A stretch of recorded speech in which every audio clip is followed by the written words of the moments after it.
It's April 14, 2026, 10 a.m. Would you please stand for pledge allegiance? I pledge allegiance to the flag of the United States of America and to the republic for which it stands, one nation, under God, indivisible, with liberty and justice for all. I do declare we have a quorum present. Is there any changes to the agenda at this time? Not, we could use a motion to approve the agenda. I'll make a motion to approve the agenda as presented. I'll support. Actually, I'd like to propose a revision to the agenda, if that's all right with Craig and Julie, just sliding item number 15 up to number, call it 8A. Just to be respectful of the folks from the library's time. Oh, move it up. Yeah, just because they have a presentation as well. So. That's fine. That would be perfect. So we want to move the 15 up to 8, or just, do you want to just move it up? Yeah, After your presentation? Okay. If that's good with Craig. I'll adjust my motion. Thank you. All right. Okay, all right. All in favor, say aye. Aye. Opposed, same sign, carries. All right. Consent agenda, is there anything in the consent agenda that you'd like to talk about? If not, I'll make a motion that we approve the consent agenda as presented. Support. All right, roll call, sir. Yes, sir. Mr. Collins. Yes. Mr. Clance. Yes. Mr. Yost. Yes. Mrs. Bustle. Yes. Mr. Bryant, yes. Mr. Van Washenova. Yes. Mrs. Ellison. Yes. All right. Now we're up to public comment. Mr. Gill, would you please do your? Yes, sir, thank you. This is a public comment portion of the meeting provided in accordance with the Michigan Open Meetings Act. Public comment is for members of the public to address the board. It is not a question and answer period, and the board will not respond to questions or engage in dialogue during this time. Each speaker is limited to 3 minutes and is permitted 1 comment per session. If you have a question or are requesting information, please provide your name and contact information, and an appropriate staff member will follow up outside of this meeting. Comments must be directed to the board as a whole and must be respectful and orderly. Thanks, sir. Probably appropriate for me to make 1 comment before public comment. We've gotten some emails in the past couple days regarding the TVs and I guess a request for Zoom. I just think it's important to point out that the TVs that we purchase don't have broadcasting capability. They're just for display purposes for presentations. They don't have cameras on them. We have had discussions regarding Zooming meetings, but it's a lot more in depth. There'd be policies required and system upgrades required. So that's the best update we have for you today, but wanted to clear some of the confusion around the existing, the new TVs that were made for displays. Thank you. All right.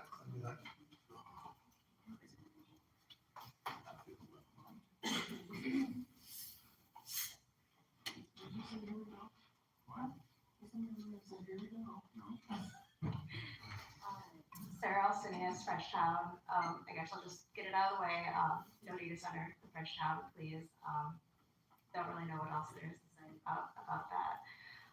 But I also did want to discuss as well, Kyle kind of brought this up, the Zoom issue. I know that, not Zoom necessarily, but like live streaming on YouTube or something like that. I think that's something that really a lot of residents would really like. There's a lot of people that, they're elderly, they have health issues, people with young children like me, or our snowbirds, that are in Florida, Arizona, that really just want to be informed on what's going on in the township. And you've probably noticed that we have been live streaming the meetings, and people are so thankful and so grateful that we've been doing that because they want to know what's going on in the township. And I don't think, that's unreasonable. And even me myself, like even though I'm the one that's setting it up, I usually can't stay through the whole meetings because I have a child, and out of respect for everybody else, nobody wants to hear my screaming child for hours. So that's the first thing. The second thing, I just really encourage you to put your agenda packets online. I think that's another thing that people really want to see.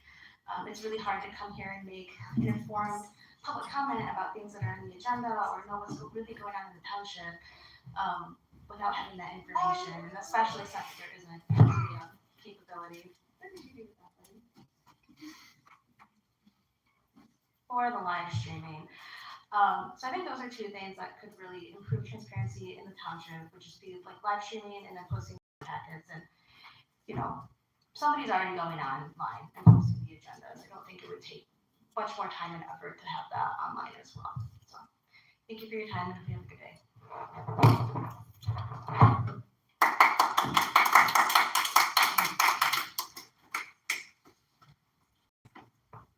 Good morning, Tony Spirit, President of Detroit Beach Association and the maintenance for Detroit Beach Association.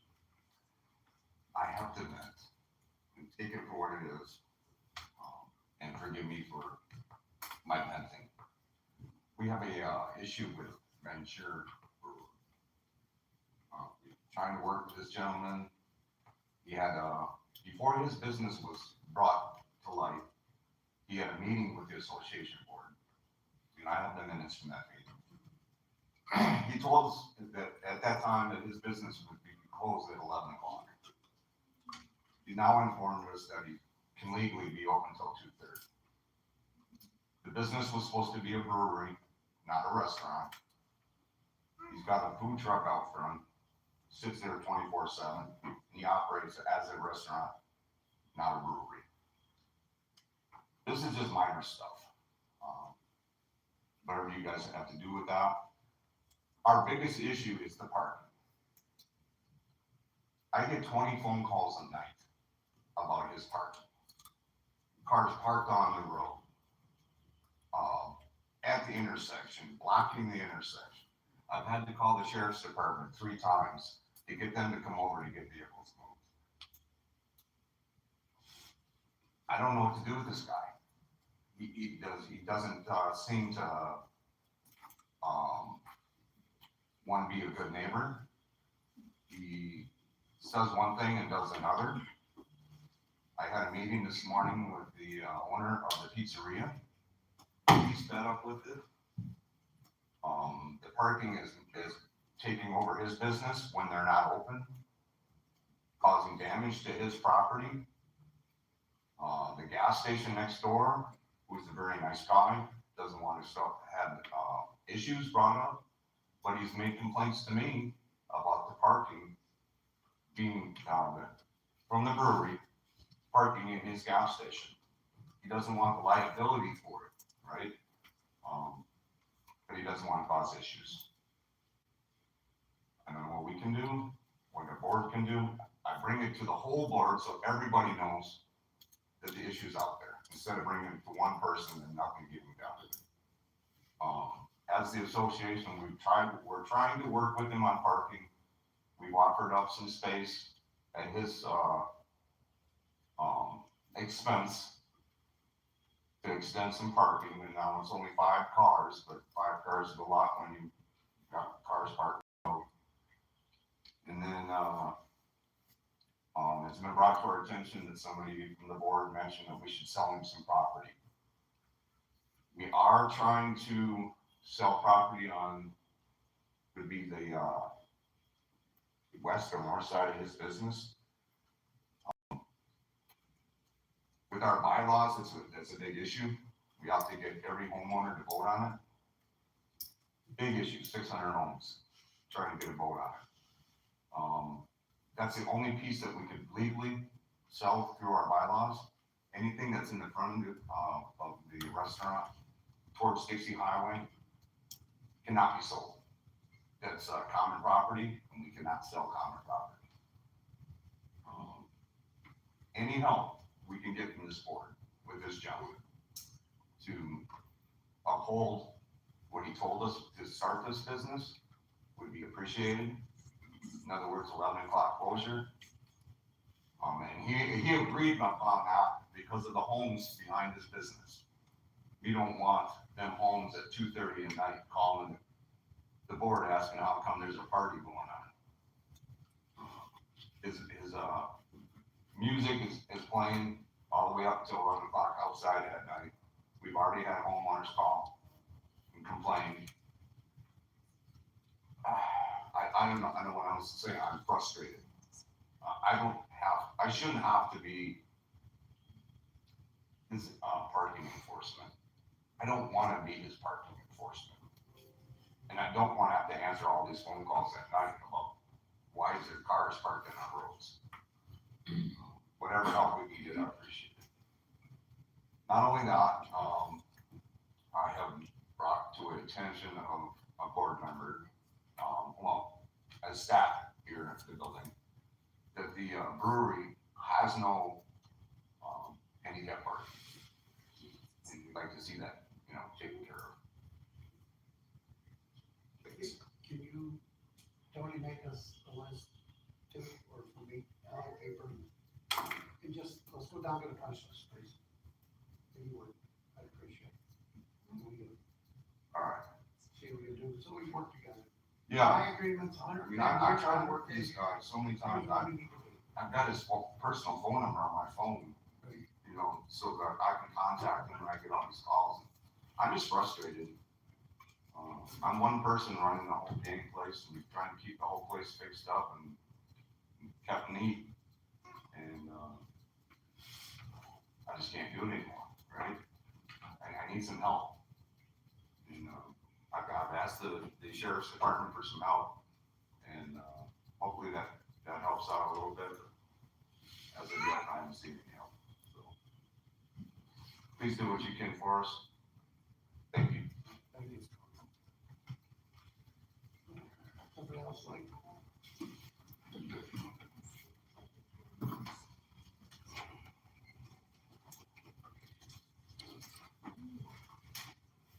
Mr. Klein, Frenchtown Township. I want to echo what Sarah said about the Zoom or live streaming. The benefits would be clarity, transparency, and inclusivity for broad distribution of information to all of Frenchtown residents. The Zoom account would be tax exempt, and the Michigan Township Association has a virtual reference guide if you need that. Also, the agenda, availability of the items of the agenda when you discuss things, it would be nice for us to understand what you're talking about. So posting them online, I know you have the packets already. So if you could post the packets already for us to look at, that would be great too. Also, the moratorium, I guess I was surprised at the planning commission on April 1st that they didn't know about the exclusivity clause with Cloverleaf. Again, there's a lack of communication here that is really mind-boggling. And I have a question, will the exclusivity clause be void during the moratorium? That's the question. Some of us would like to visit the site, would like to know if a permission is required. And for the data center versus an AI data center, we really need to be clear about that. This is not a data center. We have data centers all over. The IRS has a data center. Detroit has been there for years. This is AI data center. We don't want it. And Anthropic, a San Francisco tech company, is not releasing a new version of Claude AI Superbrain. Why? And this is a quote from Anthropic. The fallout for economics, public safety, and national security could be severe. This was just released last week. We need to slow down. We need to know what's coming before we bring things in. That's it. Thank you.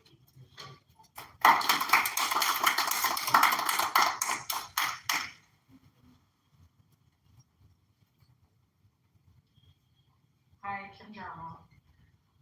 First of all, you guys, I know you say these TVs don't work, but we watched you Zoom somebody in on that one time. You did it for us. So we don't understand. We feel like for 4 months we've been begging, and we shouldn't have to beg. We shouldn't feel like we have to beg. But yet we do. And for 4 months we've been ignored. I've been the first one to tell you guys, I want to work with you. We want to communicate. We want open communication. We want to solve this problem together. And I feel like everything I've said you've ignored. Like, we don't understand why. Okay, so you don't have Zoom. Why can't you do that? If Sarah's not here, we don't have that. I'm not techie. I'll be the first one to tell you, I'm illiterate with that stuff. I'll take that home for her today, but I don't set it up. I don't do Zoom. I don't do that. But I would watch it on Zoom if I could. I would much rather be there this morning. I came back today. I would rather be gone still than just watch it on Zoom. But I promised the citizens that I would do everything in my power to make sure we have Zoom. And here I am 4 months later ignored. I don't understand it. Why can't we? Why? We just want a reason why not. Why won't you? Every other township does. Why don't we? It makes no sense. And if we're gonna have a subcommittee, that's the committee that we've been begging to have some citizens on. Why can't we have 3 citizens on this subcommittee? So that we have trust. It's all about transparency and trust. If we had some citizens on that subcommittee, then we would know, okay, yeah, they are protecting us. Yeah, this is a good thing. This, you know what, those citizens, I'm not talking about me because I'm not that smart on that stuff, but we have citizens that are engineers and different, builders, this and that, different people who have the smarts for it. They would know how the zoning is, if it's good, if it's bad. This is the committee that I sent Kyle the paperwork on, that Dundee did. They put 3 citizens on that subcommittee to draw that up, and that's what we want. We need some citizens on that subcommittee. Other than that, you guys, we shouldn't feel like we have to beg. I feel like I have tried so hard to work with you guys, and I've been so violated. And you know what amazes me is people can call me for other things, but not one person that was involved can say, I'm sorry. Sheila tried to. She tried to apologize for everybody. But she wasn't there. The ones that were there should. It's just terrible that you guys make citizens, you violate them, and then you make them feel like they have to beg for the basics. Zoom, transparency, that's the basics.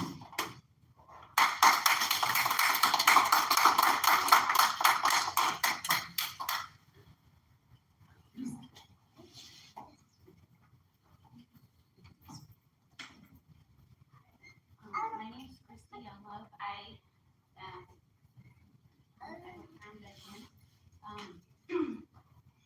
sorry if I get a little emotional. I have a son who is, I wrote you guys a letter about this. I have a son who's significantly disabled. He's 5 years old, he'll be 6 this year. He has autism. He's profoundly affected by his autism. He's non-speaking, and he has some behavioral issues. I wrote you guys a letter because I reached out to the road commission and asked if we could please lower the speed limit on the rest of Vivian Road. So as you know, driving down Vivian, it's a very weird street. Half of it's 35, half of it's 45. The half that's 45 is 25 half of the time. So what I'm asking is if you could please help me in my journey to keep my son safe. He has eloped from our home multiple times. Despite the efforts that we put into place, he actively works against our safety net. He's very intelligent, so unfortunately he outthinks us sometimes, and he's a little bit faster than us. And this road being 45 for no real reason, other than that's what it's been, feels like something easy for me to help make happen. As you've seen, the autistic child times went up, and that was easy, but it seems like this is going to be a little more challenging with the road commission. So I submitted a letter kind of reiterating what I just explained, and just asking if you could please vote to lower the speed limit on this road. Even outside of my family, we have the building here for our older citizens. Some of them have dementia and Alzheimer's. So if they ever got out and went in the road, it becomes a safety issue. There's another small child, and I have another child outside of the son I'm talking about, who also, for safety for them and the school, it would be, ideal for us to have a consistent speed limit, even if that's 35 all the way down. I feel like that would be a lot safer for our students.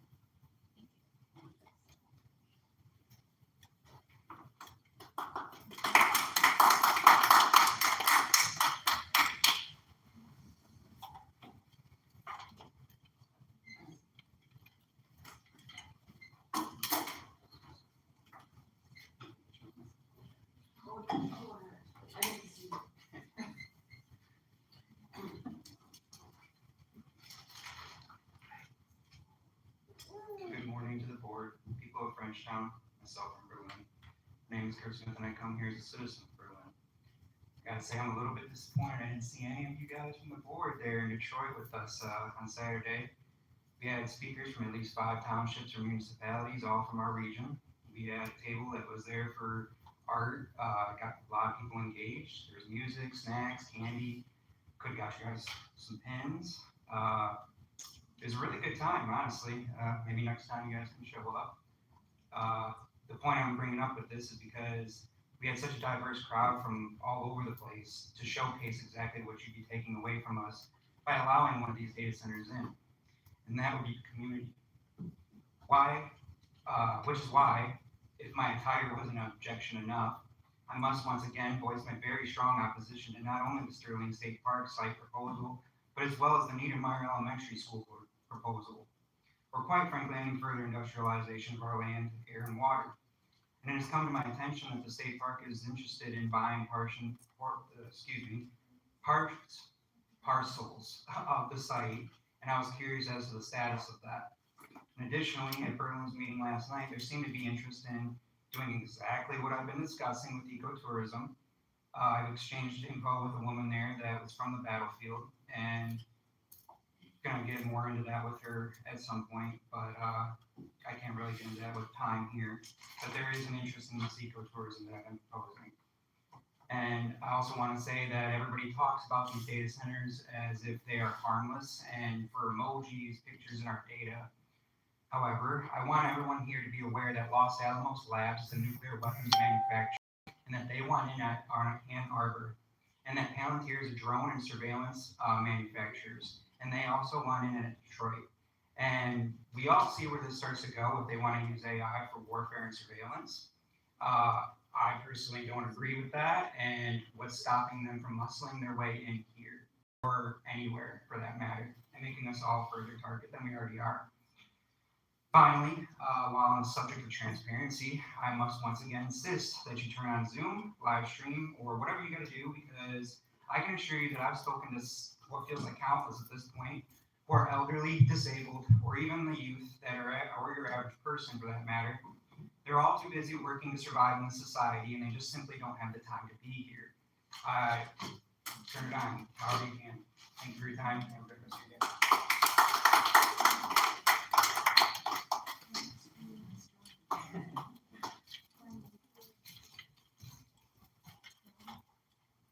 John Farley, Woodland Beach, hopefully I can get through this after hearing a couple others talk. I know.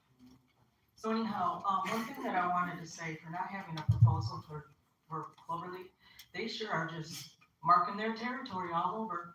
It's well known, they put it on the internet, they put it everywhere.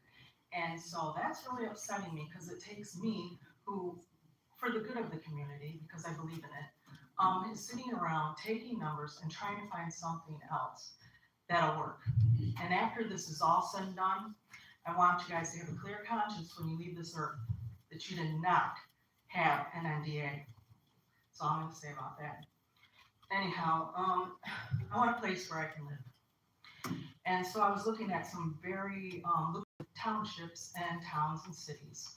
And we all go to 2 favorites. One is Ann Arbor and one is Brighton. Everybody talks about those little shopping villages. And they say, well, Frenchtown can't have that. But guess what? Go look at the history and how broke they were before they added those little towns. We can do that. And I've been looking at the money. I've been looking at the average of what they make and then going way under that for what we can make. And this is only one part that I thought of to do money. And that is just to start out with village shops. And I really do, especially she might have left by now, with the ADA and need around here, there's some place for these children to go. In fact, I've been called. I think I'm going to start sending their messages to you guys about what a dream this would be if one of what I'm talking about could happen. But I'll stick to the village that I want to happen. And I wanted to tell you a little bit of who you could advertise to, and I do have the revenue and all that here. But I don't see but here's some things. We can have micro shops, okay? And we could have a farm-to-table restaurant lease. A lot of farmers in different places like that would really like that. We could have a true Michigan and beer and wine shop. People love to stop on that when I'm on my road trips, I do. And, we could have a coffee stand, ice cream window, ADA equipment rentals, like let's say I get this thing where it's decent. We can rent, place for people who have disabilities to get around. And that would really be something to offer. This isn't just about a developmental warehouse. This is how can we make money? How can we listen to the people? How can we get it through the cloverleaf? They are just one person wanting this land. And I need you guys to make that loud and clear to them so that we don't feel so bought. Now for the things I wasn't gonna go over. If I had time, I have 16 seconds. The Zoom thing, hearing them go, that's bothering me. Why? Because I'm media and communications. And I know what it is to turn a live screen on. I can do it with Facebook. You can do it with Facebook. I can do it just by putting somebody in. There's a free, I forget, 2 hours of Zoom that you guys can do. And I offered free my husband to help you any way you want. He is an engineer in this category. He also works with battery development and everything else, but he's happy to help you guys because this has been a constant issue. Thank you for your time.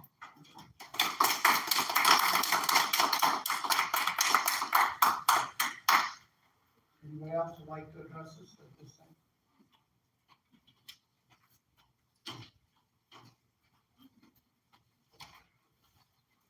Hello, Sam from Monroe. I'm also requesting the Zoom. I cannot believe this, y'all. Figure it out. Figure it out. No excuses. Another thing I want to address is workplace violence. Al, I don't know why you're still sitting there.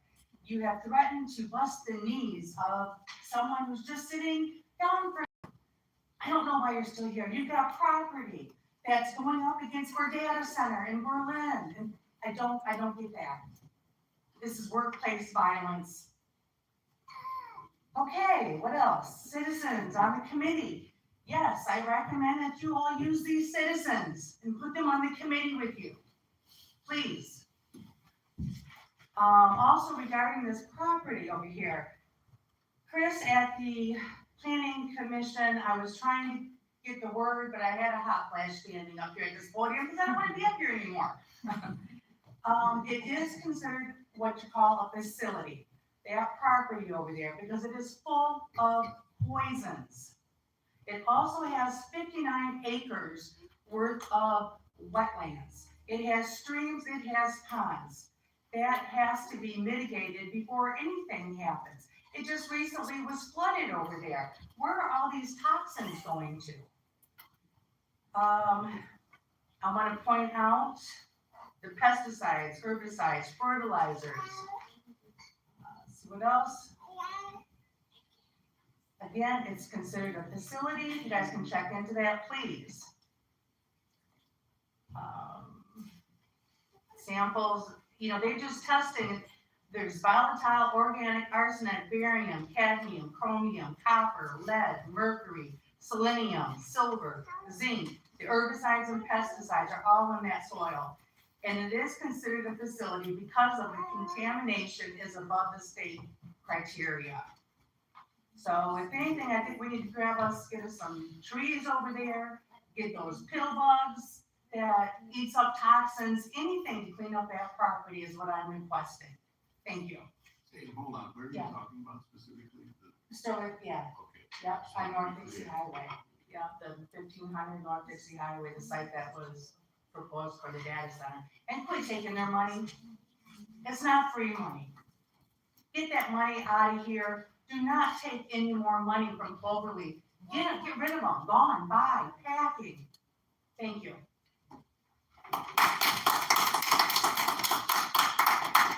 Anybody else would like to address this at this time, please do so.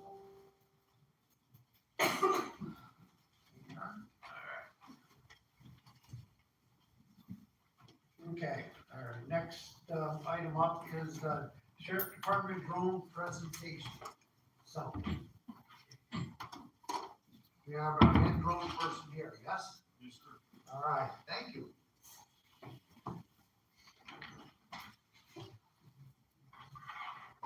Good morning, board. Good morning, community members.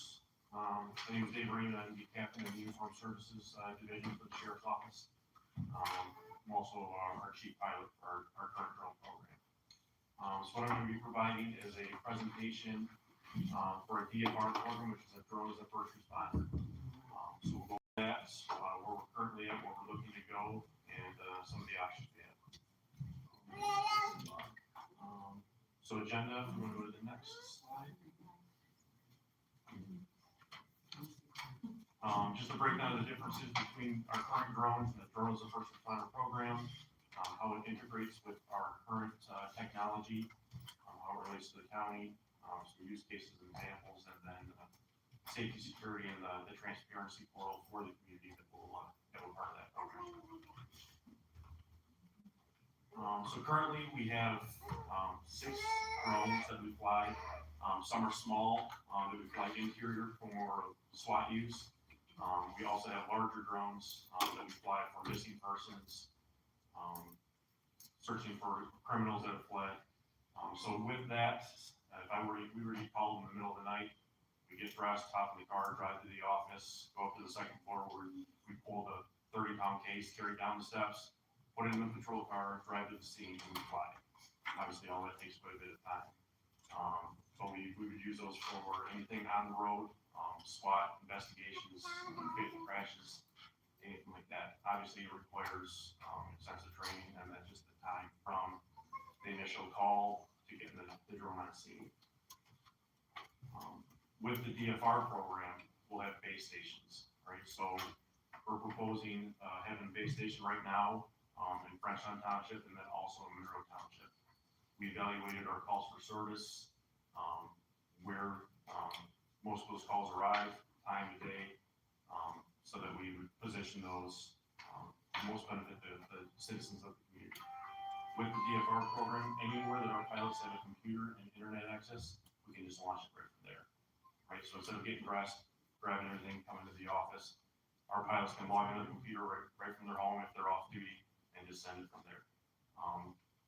Arrival on scene is an average of 83 seconds. Right, so that's obviously much faster. 86% reduction in response time, and for us being a rural area, it's probably gonna be even more than that. Right, so a lot of the time though, 80% of the time, you're on scene with the drone before the deputy or the state trooper or, patrol from the city would even get on scene. So you're arriving on scene much faster. Able to locate subjects prior to patrol's response, and then you're giving them that aerial view and descriptions from the air before they even get there, so they know what they're approaching. And this isn't just for law enforcement, it's also for the fire department as well. They get a call, we can send the drones up and we'll go into that here in a little bit. But given fire command, the additional information that makes it beneficial to them. So we did sign into a contract with Flock for the DFR program, who we already have for the LPRs throughout the county. So with this, it's going to integrate with the LPRs that we have. So if we get a stolen vehicle that drives through, it hits it, the drone pilot would automatically get an alert with the GPS coordinates and the location. He or she can hit a button, the drone will go up to the predetermined altitude, and fly directly to that where the pilot can then start searching for the vehicle. Flock 911. So as dispatch is receiving the 911 call, the drone pilot themselves can actually hear it on the call. So before they even start typing in the information, if it sounds like it's a viable drone flight, that pilot is getting that information immediately. So we can get the drone in the air and shorten that response time. And then it ties it directly into CAD, which is the computer-aided dispatch. So all the calls that dispatch receives, it'll show the priority, the location, and then on the map for the pilot, they hit a button if they choose, the drone goes up to the 200 feet, will fly directly there. Part of that, when the drone is being launched and flying to a location, the camera's facing straight forward, right? So there's no downward angle, we're not looking at people's backyards, not spying on people. It's just to get on site. Once we're on site, the pilot takes over and then, tilt the camera down and start searching for whatever we're looking for. Like I said, whether it's a person, whether it's a plane, anything along those lines. So some of the software, as I said, to give that situational awareness, the drone can live stream that to our road patrol, to our command. Dispatch will see that. If we have it set up with fire, we could send that live right to their fire command. big part of that is, obviously fire trucks cost a lot of money. If you're running lights and sirens to call, but if we get there ahead of time and say, hey, there's nothing showing whatsoever, maybe the chief decides to send less vehicles to there, creating less of a hazard for the rest of the community. At this point, it's one drone for one pilot. Our plan is to have four drones within the county at this time. But as of now, the pilot can only operate one drone. The FAA is looking at being able to fly multiple drones for one pilot, but we're not quite there yet. So this just shows a layout of Frenchtown and Monroe Township locations. So we're gonna have 4 drones, 4 docks, but just in the 2 locations. So that once one goes up, it can fly. Once it needs a battery swap, if it comes back, lands, we send the other one right back up. And we can just leapfrog them to keep it up in the air almost continuously. So we're looking at Frenchtown Senior Center possibly for Frenchtown, and then the Monroe Township building on East Dunbar for our other location. That's just a better view of Frenchtown, of the coverage that we possibly get. So 3.5-mile radius from any direction from the launch site, approximately 55 minutes of flight time. By the time you get there and Warriors, that'll be 25 minutes on scene before you have to return to recharge the batteries. But at that time, like I said, we have the second drone, so you land it, send the other one right back out to keep it continuing coverage. As you can see, it goes well into the city, out into the state park water, where we have a lot of water rescues. So it'd be extremely beneficial to police, fire, and the Coast Guard who can get on scene and overhead of any kind of water rescues to direct resources in. And then as far north as just into Frenchtown Villa. So these just some news articles of different agencies using this type of system, including Toledo Police. They also have a block DFR program. There is a video, I don't know if it'll pop up for you if you look again. See if that'll open for you or not.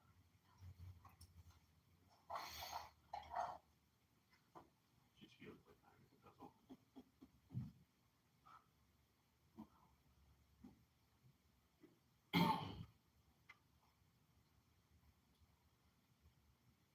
So this here is the suspect. If there's no sound, we can skip this. But this was a video of 2 different LPR hits for stolen vehicles. They sent the drone up, walked the officers into the stolen vehicle that was at a scrapyard, took them into custody. While it was still in the air for the first one, they got another LPR hit for another stolen vehicle. Flew over to that one, directed officers in, took them into custody as well. And that's point blank. Obviously, luckily, we're not doing stolen vehicles all the time around here, but we do get the hits, so it will be extremely beneficial. This is Brian. No, just local law enforcement.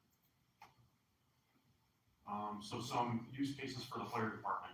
So structure fire intel, pre-arrival, like I explained. If we can get up and see, yeah, we have smoke or flames coming from this side.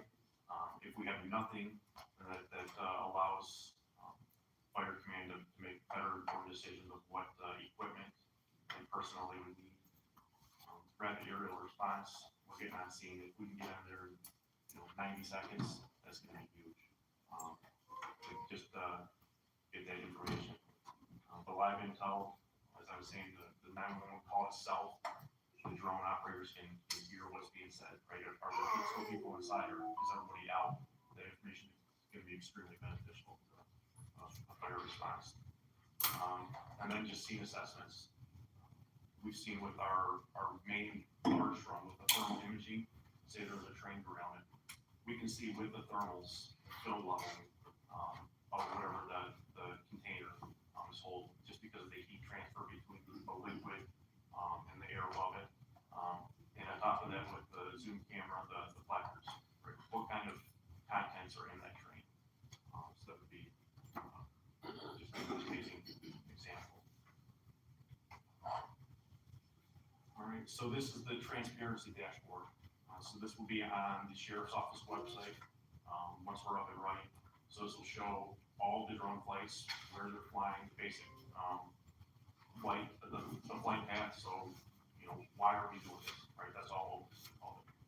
the video feed or anything like that, obviously would be on there, but just, hey, this is where we were at, this is why we were flying, right? So everything is out there, for the public, so we're not trying to hide anything, just, that's why, I mean, that's why we're here today, to inform people and let you all know.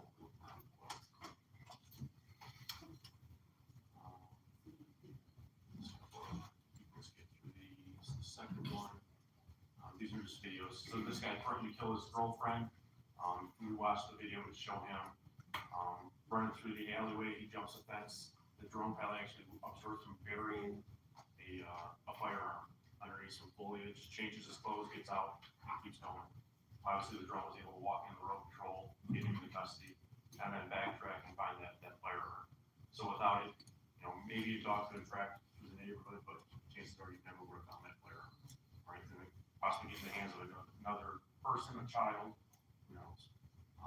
That was just a really good use case. So what we have, so with this contract, they provide software, hardware. We already have an FAA waiver for being able to fly beyond a visual line of sight. It includes the dashboard. As far as the township, what we need to be able to put those base stations on, 220 volts and internet. And obviously, with having to outfit the sheriff's office and the county would be willing to cover the cost to upgrade the electrical TV or the Wi-Fi speed. Again, the difference between traditional drones with ours right now, before we had the waiver, we need to keep it within line of sight. So the small drones, obviously, you can't fly far because you can't see them. Our large ones, you can fly about a mile out and still see it if you have, if you're flying across the field. With this, you have 3.5 miles from the base station. It's a force multiplier, not a replacement, right? We're not pulling cops off the street to speed and run, right? It's just a force multiplier, giving us that additional seat security and awareness. And then extends reach, reduces response time, and allows the options for any personnel.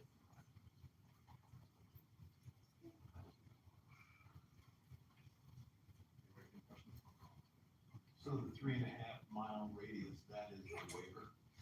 The waiver is if they, and obviously drones will only get better. The waiver doesn't list it. The only thing that we can go up to 200 feet in altitude. But beyond visual line of sight, you can go as far as we need it to.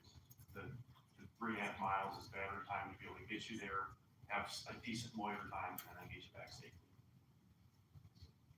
So I have a question. We have had a little bit of experience with drones only using them in real estate or out in fields, and I know that we're in a flight path, and I know it was always an issue when you were trying to go outside to visually take a picture of the area in a plane like that.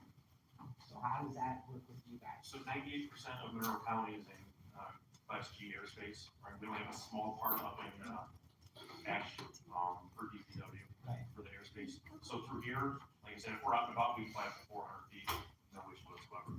Part of this though is we only can go up to 200 feet just because we don't have the active radar station. But with that, anything that transmits ADSB, any kind of airplanes, other drones or helicopters will come into the screen and it will show us their altitude, their direction, and everything to be able to avoid any other aircraft. So I'm not, I know, like, they would freeze it, they would literally drop. Like, they would lose their signal, it was jammed. I guess I'm just, but that's what's okay. No, these drones have the capabilities to go much higher, but we're limited to. Okay. So can we do, do you just look at approval for the space on the senior citizen center, the board approval for that, as you're looking for today to get it going? Yes, and we still have to do site surveys with, the factory or the company to make sure it works on their aspect too. Sure. But yes, that's what Or you'll supply the power, captain guard, underground, whatever. Right. Pretty good. Is your plan like for a mobile unit to go out, if you have to go further? So if we have to go further, we still have our handy plate units, right? We're not getting rid of those whatsoever. So we can, obviously outside of that 3.5 mile circle, we still have our other drones that we would deploy to that. But this is just to make it our Quicker, faster, and better. Absolutely. Like that. Any other questions? You guys know how I feel about this, and I've never changed. I'm not going to change now. I'm especially not going to change now. When the government overreach Thank you. is outweighed. Thank you. I could not vote for this. I'd be begrudgingly voted for the clock cameras because of what they've been able to do. That's true. And sheriff is a good sheriff, and he gave me a really good procedure on how they'll be governed. And I trust that, I do. But when is it too much? And this is too much. Absolutely. This is too much. Absolutely. I cannot, I mean, I will not change it, so. You can have the vote, but I assure you my vote is no already. I just would have, two notes that if the board does approve this, I think that you would need to also make a condition that the senior citizens take approve, since that property is subject to the lease, to give their approval as well for the use. And that the county include the township as a, and, senior citizens as, for coverage, additional insured for coverage as to anything regarding, I don't think there'd be a problem with that, but if you're related to any claim that's with your own use. And I think it should be at no cost to us. I know there was a talk about, internet and that. Yeah, we would cover all of that. Yeah, and I would look to in the future, as we said, we would review that clock camera. I would also look that should also be a cost to us in the future. With these not even being in line of sight, how much do the drones weigh? This one, just under 22 pounds. 22 pounds. 22 pounds from 200 feet. How much is G-force for that? This calculation, I don't Yeah, have. right. But would you agree, even without doing calculations? Oh, should that that can kill, not just hurt, kill. Possibility. Yeah, right. And that bothers me too. We already have drones. We don't need drones that are triggered by the fly cameras. Yes, there's great things that I think they're can happen. triggered by a person. Yeah, and just be clear, yeah, they're not just sent automatically, right? The pilot's always under control. I think the good outweighs the bad. I think the community and the function of the firefighters, the ability to, for the police officers to respond so often, you have to stand and wait for backup. This drone could be in there looking at what's going on, and it would provide them a lot more protection on what they're walking into. And there are great things, and Gary and I, we agree on most of always. Gary and I usually agree, and we talk about this at length. We talk about this at length for hours. I don't want to say the bad stuff, but like one child go out and this camera finds this child before something happens. To me, When you, it's worth it. It's worth, it's worth. As long as we get to keep tabs on, as long as it's done. Like I said, there would be a full transparency portal, right? And obviously, every certain policy is on our side, right? And then, you know, if we come to an MOU between us and the township to make sure that everything is on the up and up. Nobody wants them looking at their backyard. No, and like I said, we're fine, everything is straight until we get on site. But I want them to find. Like anything else, I'm sure there's rules. If they get caught, anybody gets caught doing that. we haven't seen the procedure for this. Yeah, it's, if it can find a child, if it can save a firefighter's life, if it can go in and look at a rail car that's flipped over, that's got some bad stuff, and pick up on that placard of what materials on that car without sending a firefighter or a police officer in there and risking their life. I mean, you know, I sure hope that they wouldn't use it for the wrong reasons. Yeah, I mean, and hope something, but when you trade your freedoms for peace or prosperity, you get neither and you will lose both. I maintain that for my entire life. I cannot change now. In a perfect world, these aren't needed, right? If we have unlimited manpower on the police force and our fire force, and municipalities had unlimited funding, and people were lining up to be police officers today, and I can't blame them that they're not, right? Because it's a very thankless job, and we owe a lot to the law enforcement all over the country for what you do for us, and no one appreciates it. But as far as having technology like this, yeah, to Chris's point, I mean, there's fears of abuse, no different than, I guess, a personnel. It's actually documented. Yes, we're abuses. not. They're not just fears anymore, they're documented abuses. But my point is there a different risk with a rogue police officer, a rogue firefighter versus a piece of technology?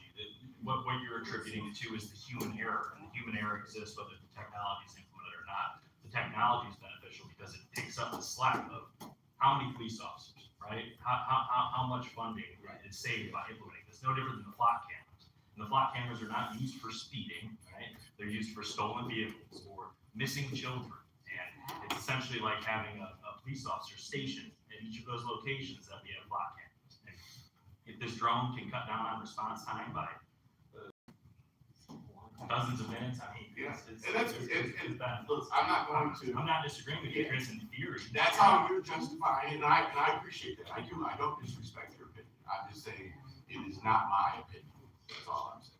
No, in a perfect world, I would agree with you. Unfortunately, we gotta work within the confines of our budgets and restrictions on Your this. citizens would like to know this, Zoom. Your citizens would like to know this. Here today. Are you proposing that, if the board's in favor, that an MOU would be proposed to protect us, or are you asking for approval of? And obviously, ultimately, we're looking for the board's approval, to create those dock stations on the senior center. Well, I think probably need a little bit more information. Yeah, that's fine. Agree to that. You will talk to seniors. What more information would you like? Well, just because I know, and they tell me if I'm wrong, was there not a internet cost factor that, I mean, you said it's paid for, but Troy, I thought said that he was gonna ask us to pay for it. No, my understanding was the sheriff said that they would cover all the costs. Okay. And additional Additional costs, step with Mike Masonic. The way I understood the agreement is that we have a responsibility to provide the internet, but the internet is already established. And has sufficient speed, so I don't think we can Okay, incur and any we might additional have costs. numbers. Okay. Well, just because somebody else is paying for it, it really changes things. And one thing is, I think we need to have some kind of clause that says, we just feel this is not right for the township, we want out. Yeah, and one of the things that is often not considered, and I've been thinking about this a lot, you know, we have with the flock cameras, for instance, the data is supposed to be removed from the server. Anyone knows that it could be hacked, right? But more importantly, if any surveillance equipment is being utilized and paid for by tax dollars, doesn't the public have a right to that information? And that doesn't exist. Right, with this, what's that? the public can see the route. The public can see the routes and all the places we take, the retention as far as any video or pictures, block stores are on their secret cloud for 30 days. If it was something criminal in nature that we, caught something good, then we would then retain it within our, evidence.com, You're talking about the drones or the cameras themselves? the drones. Yeah, that's my point was to the cameras, Okay. and that is currently not the case. So either way, we have at least 50% of it not available. Would you FOIA, would they be required to FOIA the information, or is it just not going to be available?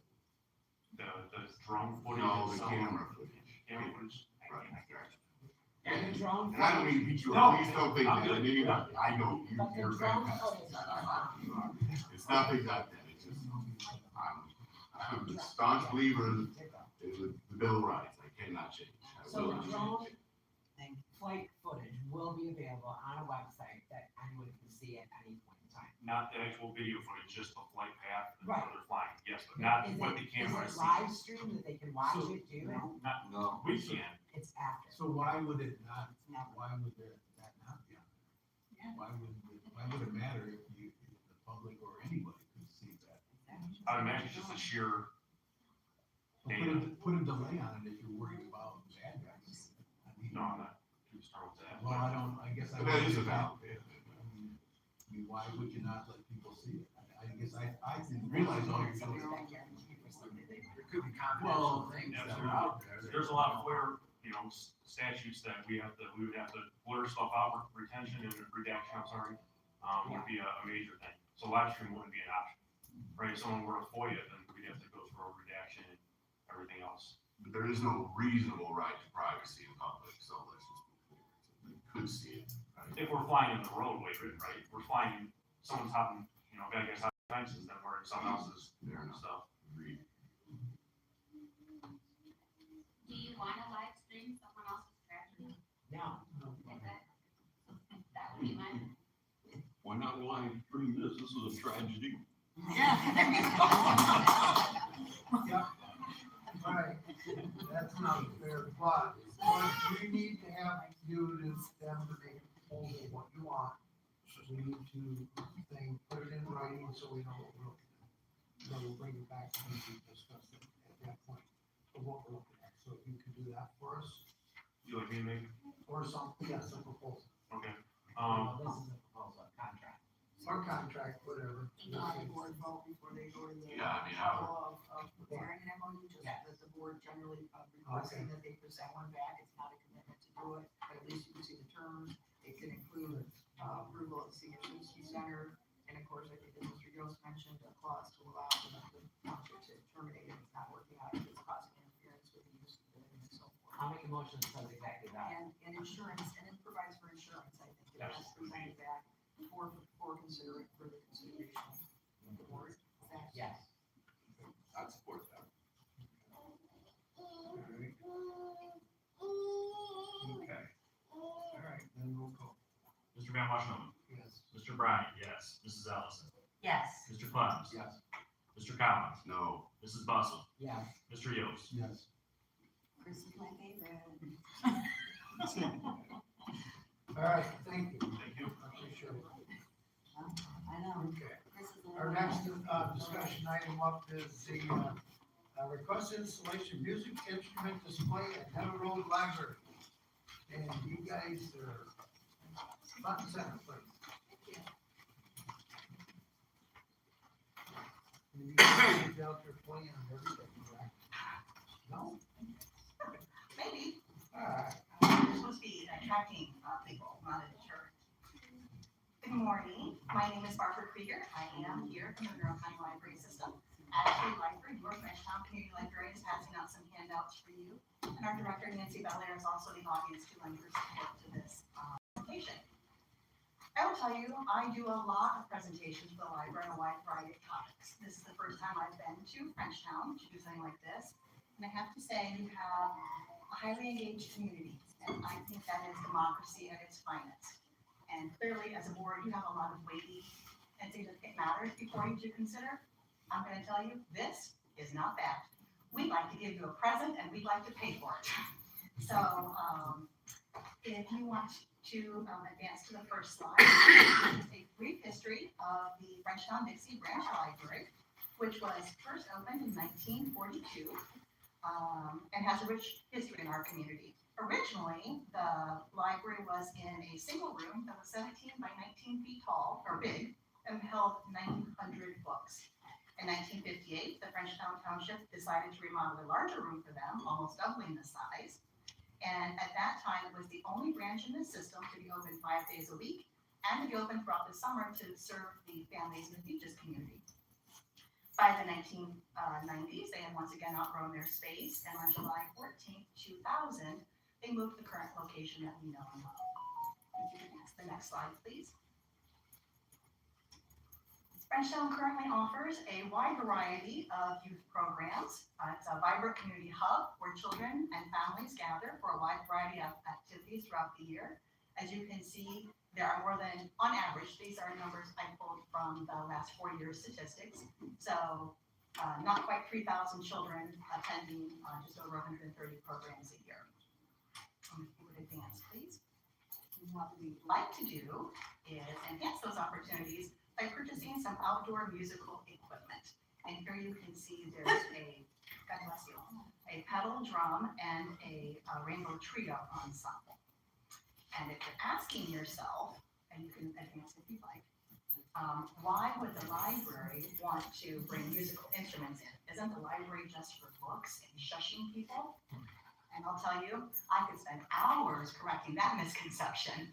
But for the purposes of this presentation, we're going to just focus on the benefits that the musical instruments will bring to your community.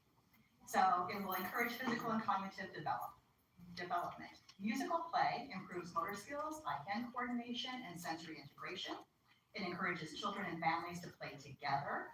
I think that intergenerational piece is an important component. The instruments are designed for all ages and musical abilities, offering a fun, pressure-free way for everyone to explore music. They turn library exteriors into musical gardens. Music making outdoors provides a calming and therapeutic experience, helping to lower stress and anxiety. And they allow libraries to expand their educational mission beyond books, offering free, creative, and healthy outdoor activities. And you can advance again. So this is potentially what the installation at Frenchtown might look like. So previously I showed you the pictures from a catalog where we're purchasing the instruments from, and here's how we would anticipate them being on display the Frenchtown Library. You'll notice that it is in close proximity to the sidewalks to allow for easy stroller and wheelchair access. This is our initial thought on the placement of that. We'll work with our community to make sure that's the best option available. And if you want to go ahead and advance, here's where the rubber meets the road. Let's talk about the money.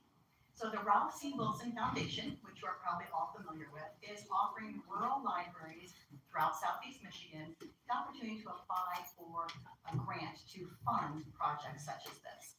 So the Monroe County Library System has 16 branches around the county.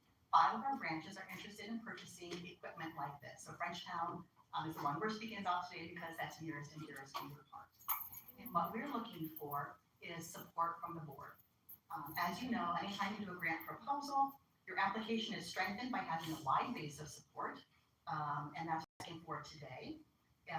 The resolution is very small on the display there, but it starts with our mission, the Monroe County Library mission, which is to enrich the quality of life for all residents by providing free access. Oh, thank you for zooming in. By providing free access to informational, educational, and recreational activities. The second bullet talks about our partnership with the Township, how we have this long-standing partnership with your community.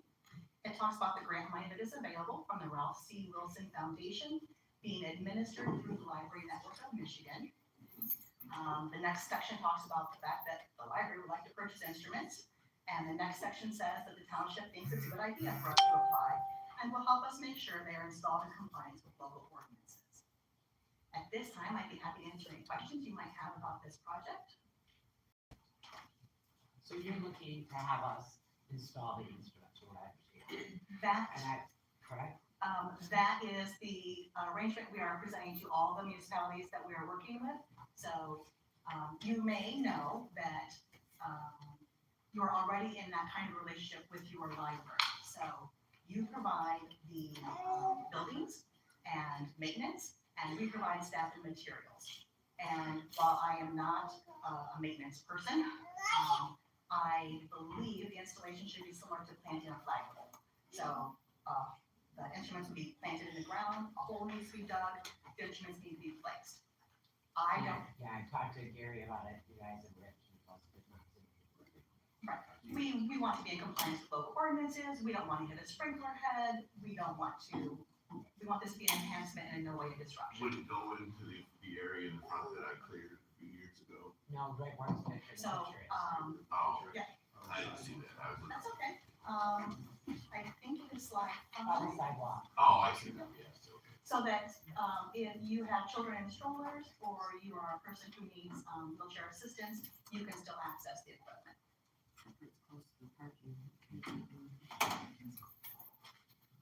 Any other questions I could answer for you at this time? I don't know if you know, but how wide is that sidewalk? I don't know off the top of my head, but because it's in Frenchtown Township, I'm confident it's ADA compliant, which makes it 32 to 36 inches wide. Well, the only thing I say is because you're adjacent to parking, some people tend to park deep, and so. Yeah. It might Like make moving it around the corner. might be make more sense to get it somewhere where somebody can't park. Just But around. yet on the pavement.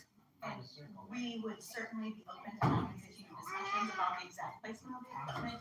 At this time, we're just looking for your support for us to request funds to purchase the equipment. There's no problem for DPW to have. I think we need to look at it, lay it out prior to that. And a hard surface, I think, would be better than leaving the grass there.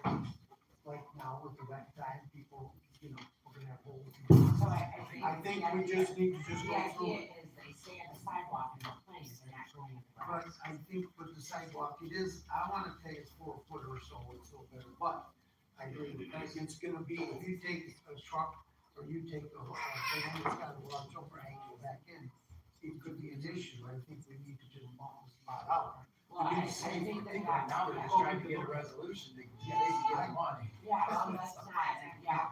And I'm sure that Yeah, if you. I'm not against that, absolutely. You're good with us having some input as far as location? Absolutely. Collaboration is one of my favorite words ever. And like I said, we have a long-standing partnership with the Frenchtown community as a Frenchtown Dixie branch. And those are certainly details we can discuss, and I appreciate your thoughtful consideration of that. We would need a sign. But it is correct. Lines anyway. We would need a place of compliance for signs anyway, so it would obviously go through us. So basically what we're looking for is just, okay, we'll support it, go with you, you go for it, with our support, get the grant, which will help you get the grant. Absolutely. I think they're asking to adopt this resolution. I'll make a motion to adopt the resolution as presented. I'll support it. Okay, all right. Thank you. Would it be appropriate at this time for someone to sign a paper copy of that so we can submit that as part of our resolution? Would everyone like to sign? Would everyone like to sign? Have the clerk or the library representative or both. How many lines you got? 1, 2, and 4. I got lots of options. No, we haven't done it yet. So, you ready, sir? Yes. Mr. Collins? Yes. Mr. Clevers? Mrs. Ellison? Yes. Mr. Van Wash, no. Yes. Mr. Brown, yes. Mrs. Buster? Mr. Yost? Thank you for your unanimous support.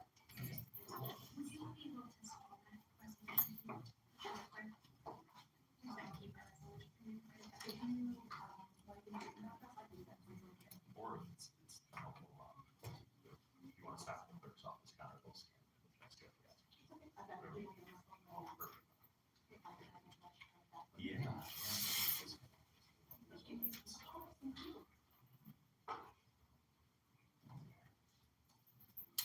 Our next discussion up is the hiring committee recommendation on the building park parcel. And I see Dennis, awesome. You gonna take it away? Or, Yeah, I don't mind running with this one. Okay. Obviously, we, goodness, didn't want to come up. Thank you.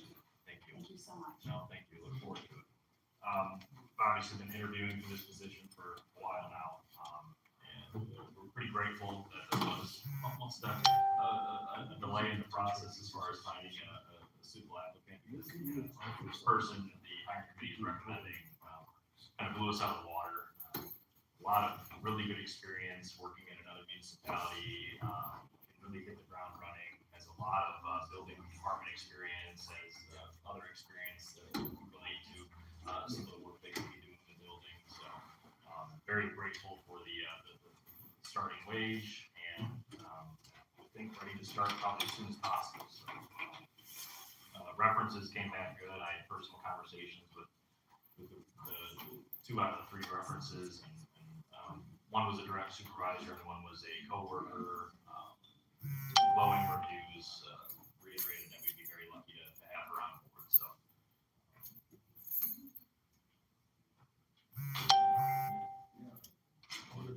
Make a recommendation For the take the hiring committee's. to authorize Sarah to send an offer letter and commence Background. the hiring process as laid out in our policy.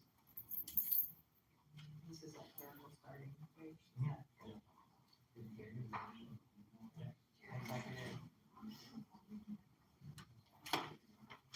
right. Mr. Yost? Yes. Mr. Collins? Yes. Mrs. Bustle? Yes. Mr. Clevers? Mrs. Ellison? Yes. Mr. Bryant? Yes. Mr. Van Washington? Yes. Next, discussion item up is the hiring committee recommendation for the fire department. Lindsay, take it away.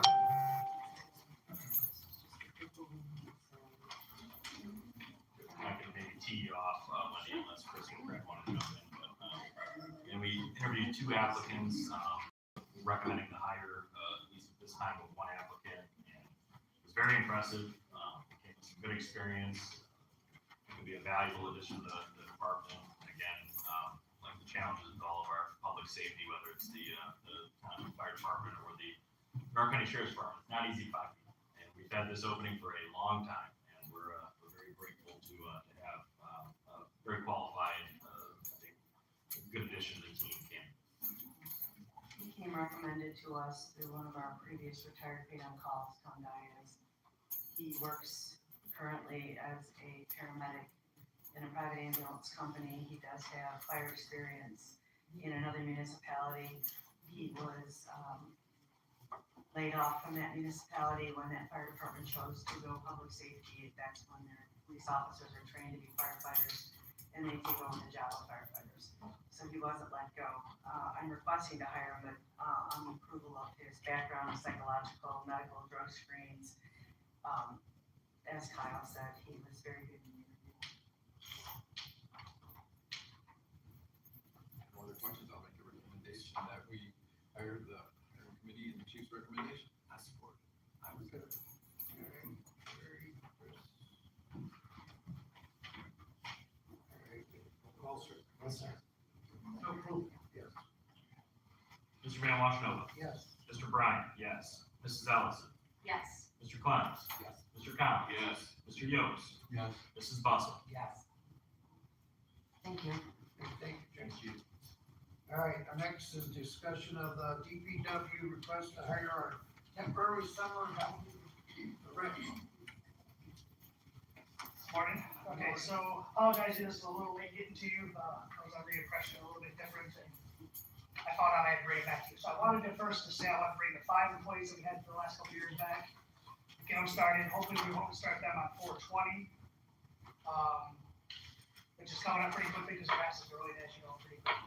And then there was some talk about the other 3 remaining candidates. These people work about 24 to no more than 30 hours a week.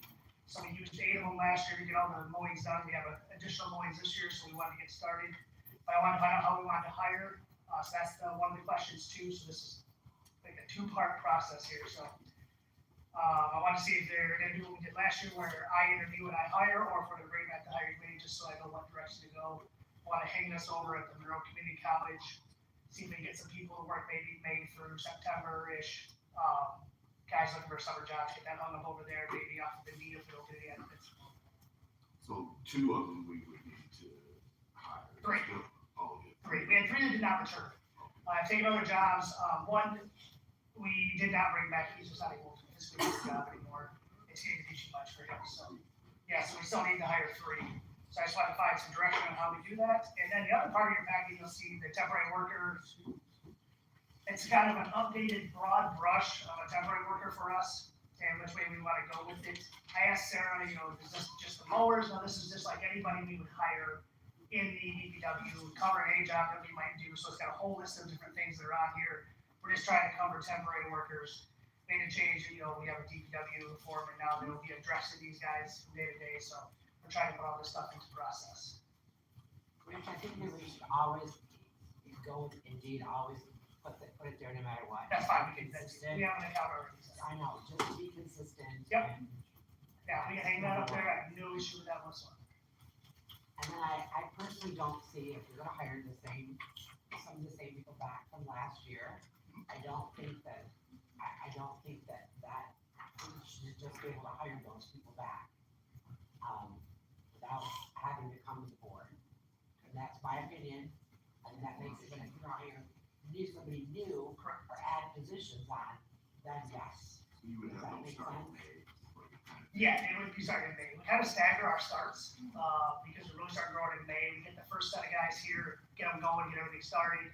And then September, we start to slow down a little bit. And so we keep the 4 or 5 guys on until October, through October sometimes, but never really into November unless we have some major growth. But I try to reduce it down so we don't have small ones. I would say that since you have this list of items that are required of a temporary worker, it would be your benefit to have a list of 5 or 6 people so you could get your first 3 and be able to jump in. That's fine. I'm good with getting a list from Indeed and the community college to get the next 3 hired. I have no issue with that at all. Rich, what is the wage for this position? Sarah, what is it's 21, Yeah. 36 or something. I can look up on it now. Is it the same as clerical, it's the same starting wage across the board? No, we have a temporary scale. Okay, Yeah, there's a temporary scale. alright, I didn't know.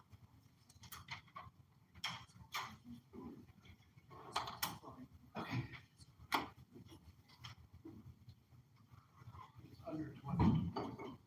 it's under 22, I don't believe it went up to over 22, it's 21 something. And the average worker works 24 hours a week, no one exceeds 30, based on the rules about working over 30 hours.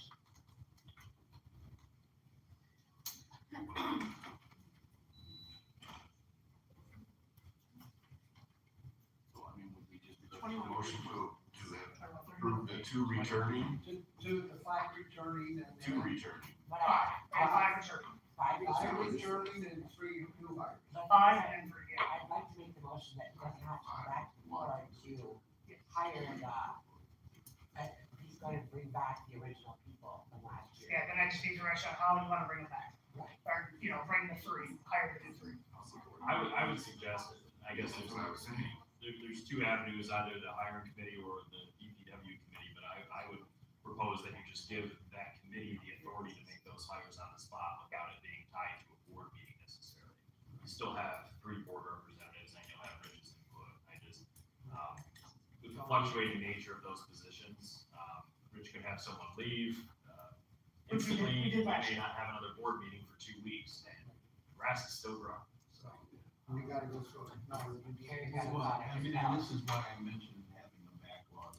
Yeah, that's why. So you can jump in and say, hey, you was number 4 before, and we're ready for you now, are you still interested? I mean, Yeah, just to give you an idea, we did lose one last year in the middle of the year, he took a different job, and I brought another one in, and we have a list of probably 20 backups last year, so we'll revisit those backups to see if anyone's still interested, but we'll get those new heads out and get it going.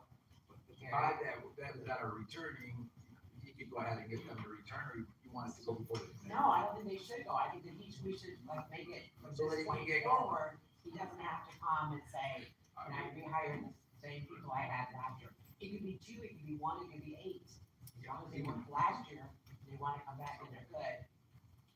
Sarah, do you have anything you'd like to add in, I guess, what's your thoughts on my opinion of allowing him to just hire the 5 returning and then making all future hires, under the purview of either the DPW committee or the hiring committee? I think we should do, that, which is to allow, similar to what we do in recreation with our umpires and things like that. If you all approve the number of positions, and if we have returning workers that have no issues on their records, and, the director and myself agree that they are qualified to come back and there's no issues, that it would be easier to just allow them to be hired back in after you approve the number of seasonal workers for the department. So that would be my recommendation. And then the 3 new ones, there was talk of Rich, myself, and Sheila doing the interviews just to speed things up and be able to sit in those 15-minute interviews. They're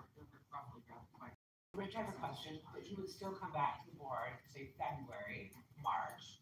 Yes. And say, hey, How many I need next? all these 8 people this Yep. year, 5 are coming That's back, no issue at all. 3 are new ones. Yep, Just I can get let that us to you. know what's going on. Yep, I just need a direction so I can get that to It's you. not another day, you could already have told them people to come back. Well, I could just bring you a recommendation to bring employees back, and if ask how many want to come back, and if 5 want to come back, I'll get you a note that says 5 are coming back. In your board reports. It'd be a good idea at the end of the season, like for instance, last year, but let's say this year, that whoever is their foreman should make a recommendation, or save your record, that they would be offered a job next year. I did that already. Rather than, Yeah. good deal. Yeah. Rather than waiting next year to. Which find is why somebody you need. one of our employees is not coming back. What is the easiest for you?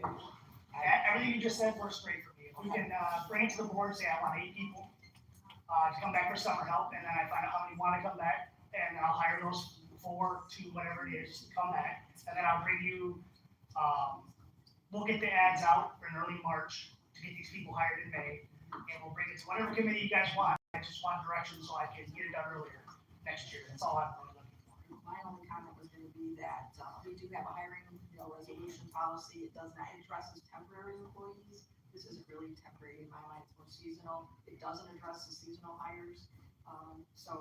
I think it's always good to have, definitely always have HR involved if we want to make sure everything's good. And if the board have a committee that works on it. But so long in the end, is the board's approving the number of positions and giving that authority to someone to make those hires. Quick question here. Sarah's got a question. Go ahead, Rich. On our DPW thing here, the job proposal, we have temporary work, if you want us to change that to seasonal. Not temporary. So something's gonna, Sarah's gonna. Yeah, Sarah did, because she created a job description, so I'll let her. I was gonna say, so the state has gone back and forth on seasonal versus temporary workers and unemployment status. These people would all be eligible for unemployment, because of the way they are seasonal, but there would be things that Rich and I have talked about where some of them may carry on past the traditional season, whereas the season is May to October because it's grass cutting. Sometimes they work into November because they're helping with other seasonal type projects like case cleanup and field cleanup and things like that. So, if we wanna change it, there's really not a true difference. I refer to, we want how to classify them, I'm just saying that in our temporary reference in the hiring resolution, basically says somebody who's need to fill a that for 2 weeks, and it directs that they would go to a hiring agency to fill that position, so you can fill it for them. So that's. Okay. I think that's. Yeah. And then the only other thing that is part of this is, Rich and I have really talked about, with these workers being on equipment and in extreme working conditions, that they should have, physical, on an annual basis before they return to work to make sure that they are physician approved to do the work we're asking them to do. Which would incur some costs, but it's at our protection, that they, nobody gets injured on the job that is, that we know that they are qualified to be out doing what we're asking. Sarah, why don't we put spring and fall? Because then that will cover that whole cycle, so we don't have to worry about summer help or spring help. This way, we've got to clean the leaves or do something, or we got to do something in spring. This way, we'll have a bigger window under that job description. Yep, okay. I don't think it has. I don't think it has a date in the job description. We don't have a date, so. Oh, wow. And the date would fluctuate. Yeah, and it's just a broad DPW temporary help to cover if we hired somebody or we have a huge amount of snow, we need some people. We can bring them in for that. We didn't put that in here yet because I don't foresee that being needed, but if this is just a broad thing. So then on physicals with the employees, we talked about it, we discussed it, and I'm fine if you want to get on physicals. I don't think it would be any problem whatsoever. The only time thing is the time crunch with the 5 that we already have employed. I'd have to try to get them in as fast as possible this week and get them here as soon as possible. So that'd be up to the board if they want to incur the cost to do physicals for the employees. Being temporary, that would be a board decision from you guys. What are you guys' thoughts on that? Well, if we're gonna have it done, let the physicals go on, and if you need them in before that, just hire them with the knowledge that They can if be they let don't- go, if right? if the doctor says that they're not fit to do it, then obviously we're gonna let them go.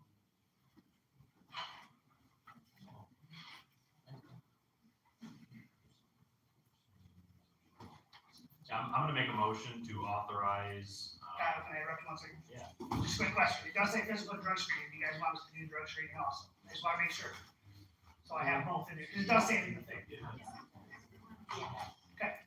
This is who's operating. Right, they're operating equipment. So if they were to get hurt, we'd send them over anyways too, but just so we have a baseline. I think the last thing in orders before was that everyone gets that. So That's right. change it. I mean, that, yeah. I just wanted to clarify because it did say both, so I want to make sure we knew. We were incurring the cost for both. I didn't want to, they get just a physical and also get a cost for drug screening. That's not a purchase. Okay, go ahead. I'm gonna make a motion to authorize the hiring of up to 8, or I should say, up to 8 seasonal employees and allow the DPW committee, along with Rich and Human Resources, to employ those people at their discretion.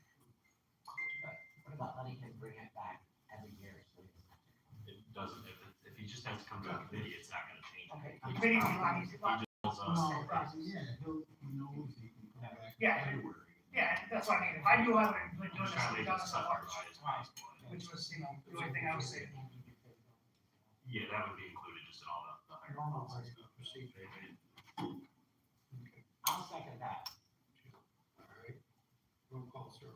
Sir, Mr. Yost, Yes. Mrs. Bustle, Yes. Mr. Bryan, yes. Mr. Van Washenova, Yes. Mrs. Ellison, Yes. Mr. Clowes, Yes. Mr. Collins. Yes.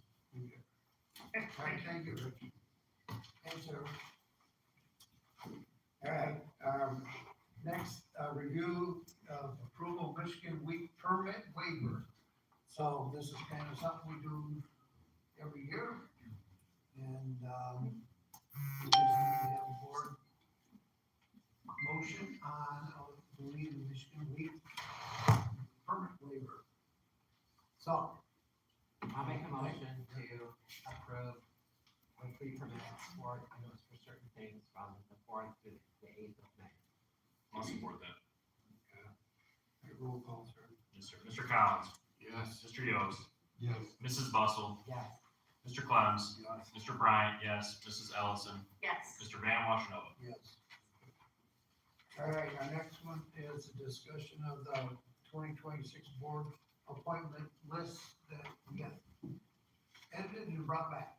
Alright, so there was 2 corrections on this just off the bat, like, how many times have I done with this? And so, Economic Development Corporation Board, to remove Al and put myself, which was not, I'm sorry, that's not done, and then Road Committee was to remove Al and add Craig, so I'm gonna get some already on there. The other one, you have your the alternate. Yeah, and then on Economic Development Committee, I'm on there, but all as an alternate, so we have to add an alternate, which we can do. Anybody would like to do that? Gary, would you, Economic Development Committee, Gary, would you do it? Sure. Thank you. We also need I was not able to find a board review alternate. We are missing that. Yeah. We recall Dave Potter and Dan O'Donnell, so we do need an alternate for that. I have no idea of any thoughts for that. Yeah, the challenge with that committee is they, the board review periods are pretty lengthy and they start early in the day and run through the evening, so. Is that the tax one? Yeah. Yes. Okay, all right. I don't know. There's training involved in that. You can put a posting out and see if anybody would like to apply. You probably don't necessarily need to, but. Add that in after, but So, yes, yeah, I'm we very can add comfortable it with that. after, does everybody else look at look at them and we did lose, Greg Ernst last, I think you guys voted to room and we added that, just, that's the only one that we have that board review of that. No. You know, and that'll take somebody who wants to do it, we'll do a little research, and I think then, when we get a candidate, we could add that one at that time. Yeah. And we're good till July anyways. Yeah, we just had it. Yep. You weren't proposing to change the Economic Development Corporation Board, it was just the Economic Development Committee? Correct. Okay. Yeah, Yeah, it's the sorry. one that she was on as the double, so we just wanted to get the alternate change.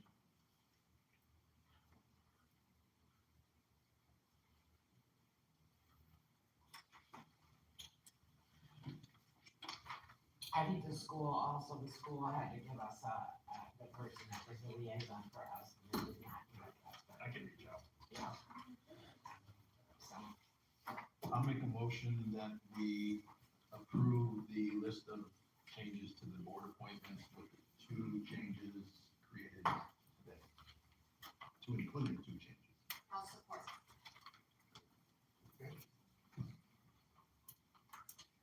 Roll call? Yes, sir. Mr. Collins. Yes. Mr. Yost. Yes. Mr. Clems. Mrs. Bustle. yes. Mrs. Ellison. Yes. Mr. Bryant, yes. Mr. Van Washenova. Okay, our next one is discussion of laptop quote for board members. So. So this is an ongoing one. Some people didn't want a new laptop, some people wanted a bigger one.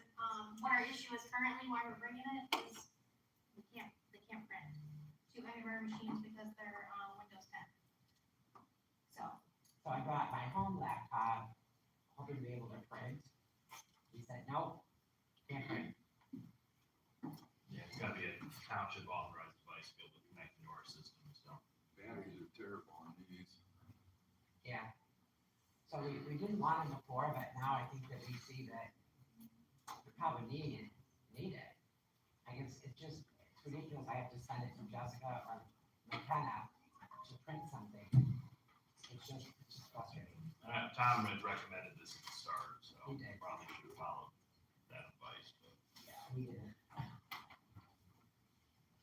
Do we know who the two board members are not included? I don't It's know. five, if I'm one of them, I changed my mind. You're not, you weren't one of them. Okay, Craig was at one. Oh, And I already am. Yeah, Craig was at one. you're the one, but I want Craig's. No, I don't need Do you want one. this? I have 4 Yeah. computers at my desk. I Yeah. don't need. And I don't need it either, but I can't print, so then that's frustrating. I need it because I gave mine to. Yeah. Probably it's a nice pencil. You can have my old one. No, thank you. All right, so, maybe everybody else, Chris, do you want one or no? No, I don't need one. Gary? I would, it's. Okay, you want one, Gary, Julie, me, 3. You need one? No? And this is like, I just use those for these meetings, staying online. And don't- And the reason I want is I do print my materials, but sometimes things get updated or changed. I don't think I need anything. Just print, you don't wanna have one, just okay, yeah, just the print. So we, save the money. Yep. So, we're gonna do 3, yeah, that's, 3. yeah, I'll make a motion. Do we need, well, I mean, do we need one for one of the other staff? Need upgrade, does Gary or Brett or? We just got on. Yeah. Good? We have the township hall has a technology, update calendar. Okay, I'm just, And we don't pass on it last time. okay. All right. So we're basically, we're down for 3 new laptops. Yes, I'll make a motion to authorize 3 new laptops. I'll support that. Roll call, sir. Mr. Yost. Yes. Mr. Collins. Yes. Mr. Clowns. Yes. Mrs. Bossel. Yes. Mrs. Ellison. Yes. Mr. Bryant, yes. Mr. Van Washenova. Yes. Okay. All right, our next discussion up is, Monroe County Road Commission quote for the overman crack fill. Well, this just got missed last meeting, one quote just got missed, there was several others that were in there, and I just didn't get printed, or I just didn't get put in there, so. That was an oversight. Before a motion's made, while we're on the topic of this, just if somebody could refresh my memory, I have an individual that lives on Sunny Lane, approached me yesterday, and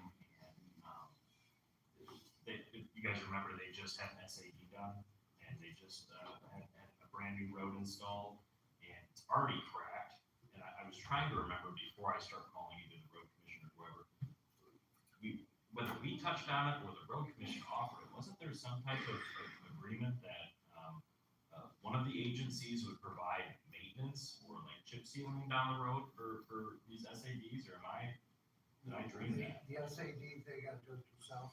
All But, of the but maintenance they as need to well? go back to C&D asphalting.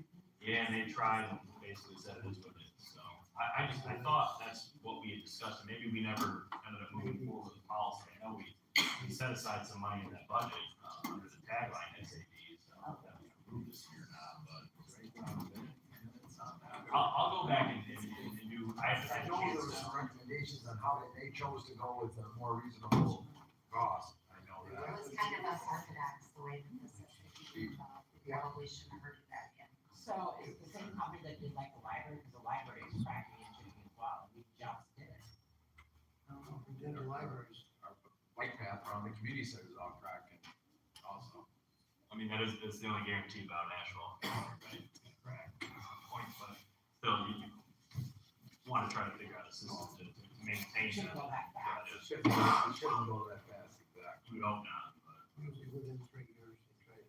And then The thing is how it's getting done and how it's being inspected and approved. Yeah, I'm not trying to sidetrack this discussion. I just figured it was appropriate under the roads discussion. I'll do a further investigation Well, and they look back couldn't, through minutes and see what there is. like that crack, the broad crack seal couldn't have done that. That was their choices, so it's kind of. motion to approve the quote for the, overband crack fill. I'll support. Roll call. And Mr. Collins, Mr. Clems, Mrs. Ellison, Yes. Mr. Van Wachenova, Yes. Mr. Bryant, yes, Mrs. Bustle, Yeah. Mr. Yost. Yes. Okay. All right, next discussion item up is to fill the at-large on board vacancy for LETC. So, This has already been approved by the, city of Monroe, is my understanding, and, the way our agreement with Lake Erie Transit is set up, to appoint an at-large member, Frenchtown has to approve that member, as well as the city of Monroe. Bonnie's already attended one meeting, kind of unofficially, and she seems like a great candidate. I think she'll work well with the rest of that board. LETC rep, I guess I would recommend approval of Bonnie, but if there's any question about that, I could definitely relay that to that board. now, the only question I have, does it have to be a Frenchtown resident? No, not this position. We have, the city of Monroe has 2 city of Monroe representatives. Frenchtown has 2 Frenchtown representatives. The Frenchtown representatives are myself and Jeremy Bayer, who's a Frenchtown resident. Well, I second it. You put the motion, I'll second it. Okay, perfect. All right. Roll call, sir. Yes, sir. Mr. Van Wachenova. Yes. Mrs. Ellison. Yes. Mr. Bryant, yes. Mr. Clems. Mr. Collins. Yes. Mrs. Bustle. Yes. Mr. Yost. Yes. All right, next one is discussion of the establishment of planning commission subcommittee. So. Who wants to run with it?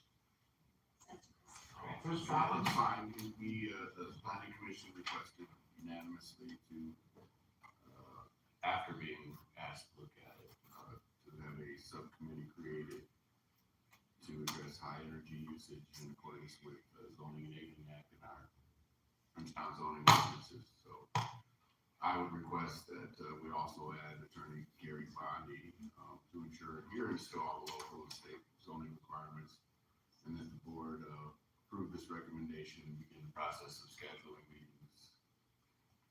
I'll support that. If that's- Yeah, that's it. Yeah. Is that going to be after or during or with the planning? It will be with the planning, It'll be persons, yeah. So the actual currently board members, the 3 board members that are in the planning, we decided that it would be best if we add the 2 members of the planning commission. So this would be a joint collaboration, much like we've done for massive ordinance reviews. And I'm not opposed to some at-large, positions on that committee that could be comprised of non-board members or planning commission members, but I guess another train of thought could be those individuals could be invited to attend and sit on, different sessions depending on the topic, like one person that jumps to mind for me, I guess, is Tom Fryer from Berlin, who's come and given some feedback a few times. It would probably be beneficial to us to invite him to a committee session and hear some of his thoughts and concerns as it relates to what they've gone through out there. Just food for thought, but, Well, maybe we can have that as a topic of discussion and usually our first agenda. yeah, that'd be perfect. Chris, is this like in lieu of having a meeting twice a month, like to expedite? Yeah, this would be in lieu of, this would be not. The planning commission has a meeting scheduled the I know 3rd. you do twice a month, that's what I'm asking. But now, No, it's more, I think the goal is just more efficient, work on it, Okay. to actually instead go of to sit just down and once put a month hours. talking about it, now there's something to do. The subcommittee will prepare a draft and then present it. And that would be either the board or the planning commission would have persons that are very familiar with the ordinance, so that when questions are raised, they'll be able to answer. The planning commission may need to consider having 2 meetings a month in the future. That's like just, I just said.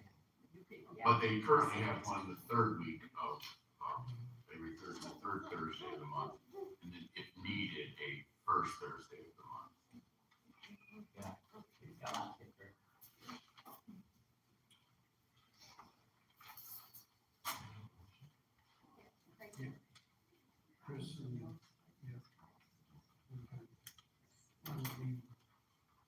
basically just to allow that to establish that committee.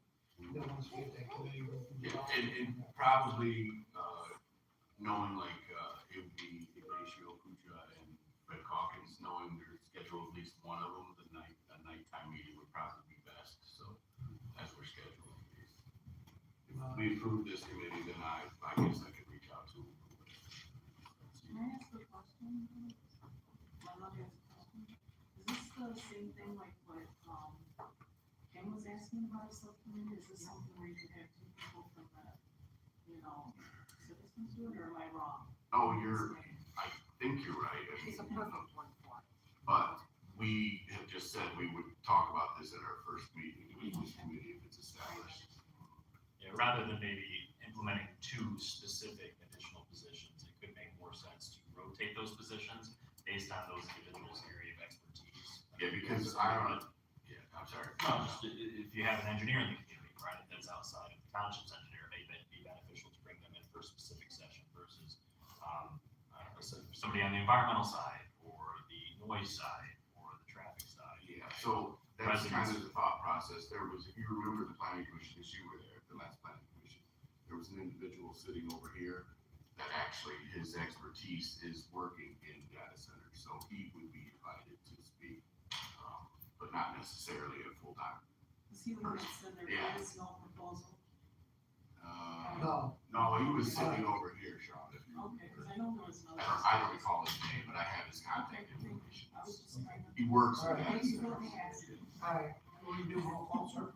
Yes, sir. Mr. Collins. Yes. Mr. Yost. Yes. Mrs. Ellison. Yes. Mr. Clems. Yes. Mrs. Bustle. Yes. Mr. Bryant, yes. Mr. Van Washington. Yes. Okay. All right, our next discussion item up is the mail machine lease renewal.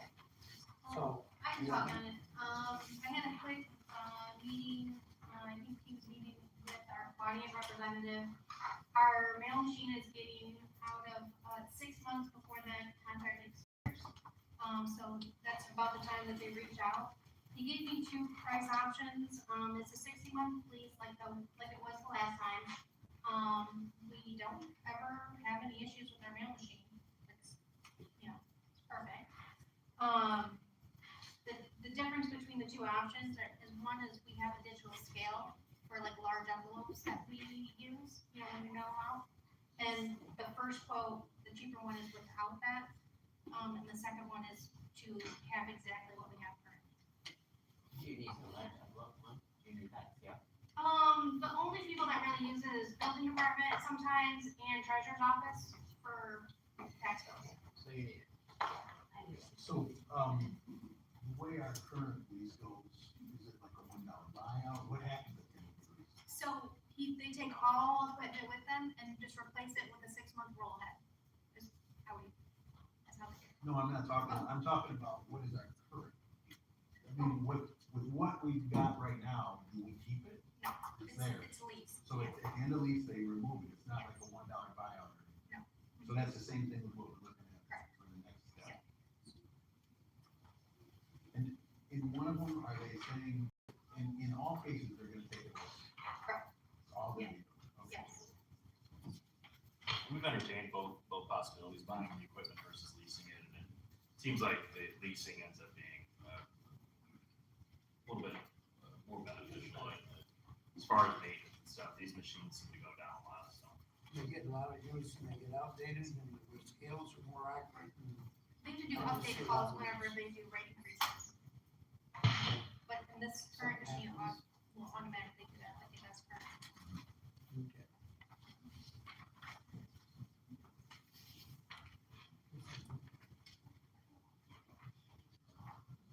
Going to lease for the machine that duplicates the one we currently have for an amount of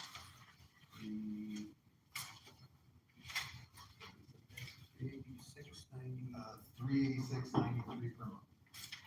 I'll support. Okay, roll call. Yes, sir.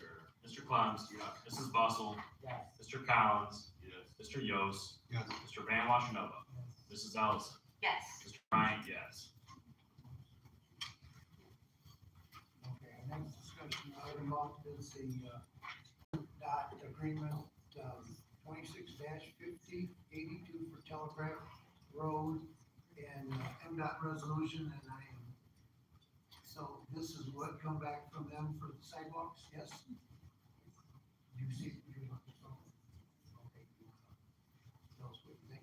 I think the board had this presented previously as a draft for any comments, and now MDOT has approved the proposal.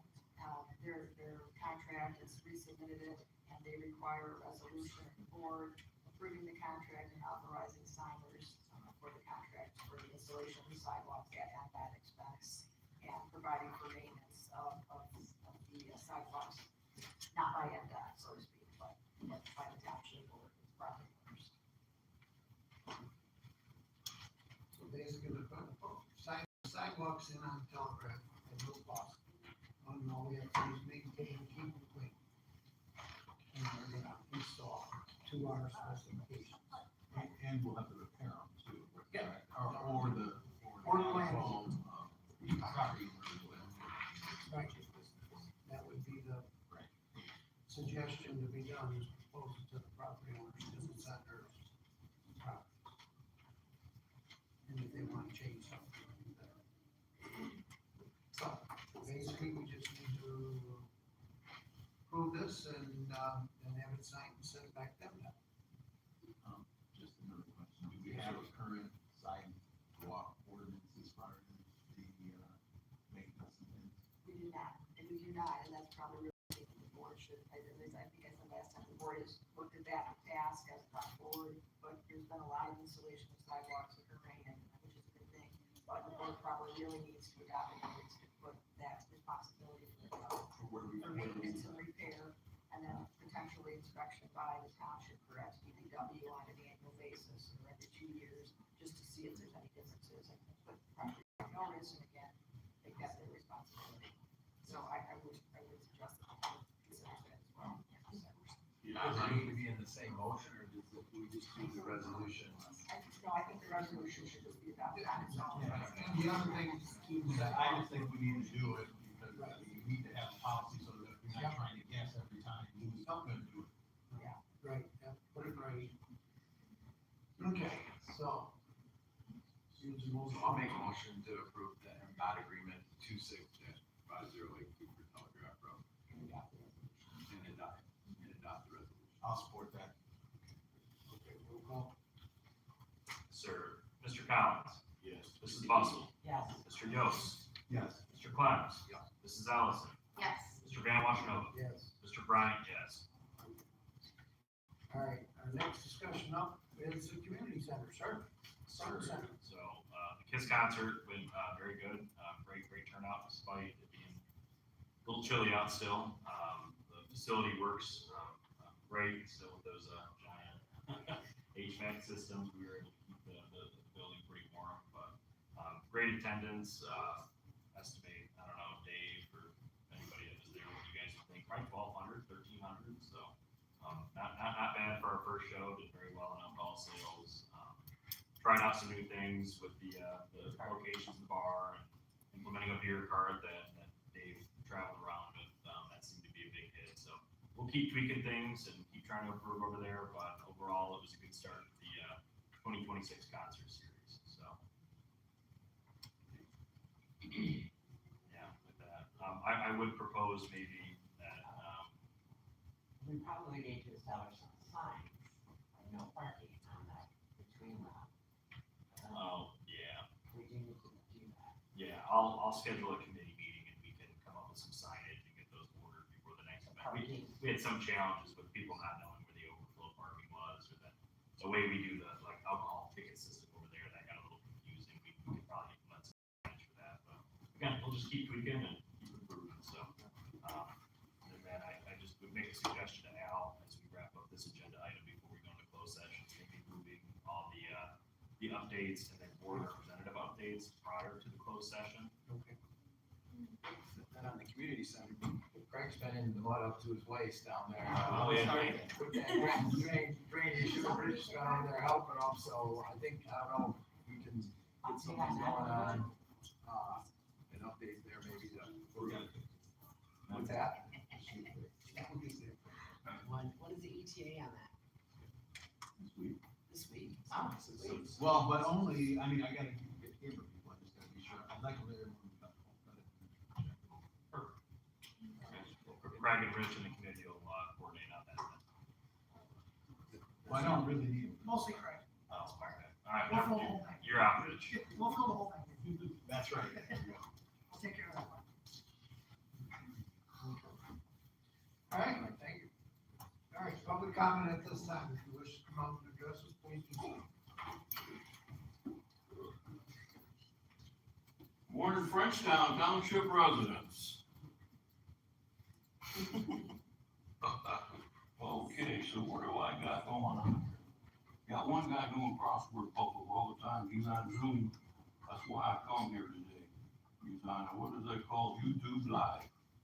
You always got your head down over there. You know what I do, I write what you say. Yeah, I'll tell you what, you're writing all day long. I know that. So, let's see.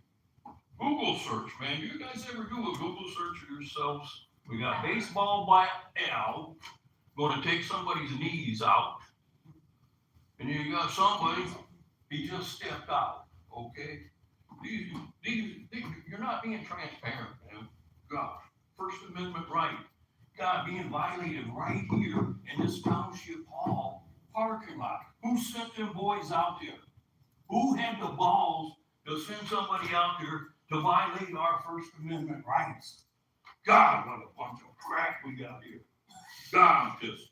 I come here because I was on YouTube watching that man right there with his head down. That's why I'm here. Talk about the supervisor. Yeah, we talked about him with the bat. No transparency. God, I live in a small community up north. Got 3,300 people. I can sit in my living room in my lazy boy and watch that meeting. They're not ashamed of what they're doing. They're proud. They got their heads up. They're proud of what they're doing in that township. So, gosh, small rooms. Let's see what we got here. I can't even read on so. Yeah, okay, I covered that one. Oh, how about the person I went to school with? It only takes one person to talk about new business on this board, right? We got 7 members here today. Why don't we have and talk about Zoom? Why we don't want Zoom? Who don't want Zoom? Who don't want live feed? Somebody here does not want live feed, and everybody's going along with it. Why? Transparency. I wish somebody would. We addressed that at the beginning of the meeting. Well, I'm gonna press it whenever I want to. Take me out of here. We're on camera. 70-year-old man gets dragged out. I have your name, you never said your name. My name is Tom Marlowe. I live in Monroe, Michigan. And I guess I gotta say Frenchtown. I would not, I hope my not come. Yeah, I'm just pissed at you guys. Yeah, oh gosh, how about the guy that broke equipment in here? Did that person ever pay for that equipment? Can I FOIA that and see where that man paid for that damage that he did inside this building? My tax dollars? Did you pay for that? Is there a FOIA saying you paid for that? It's on record that you did it. That's all. I'm pissed. I'm gonna go back home and watch you back on YouTube so the world can see you. Yes. Bunch of untransparent people. Pissed.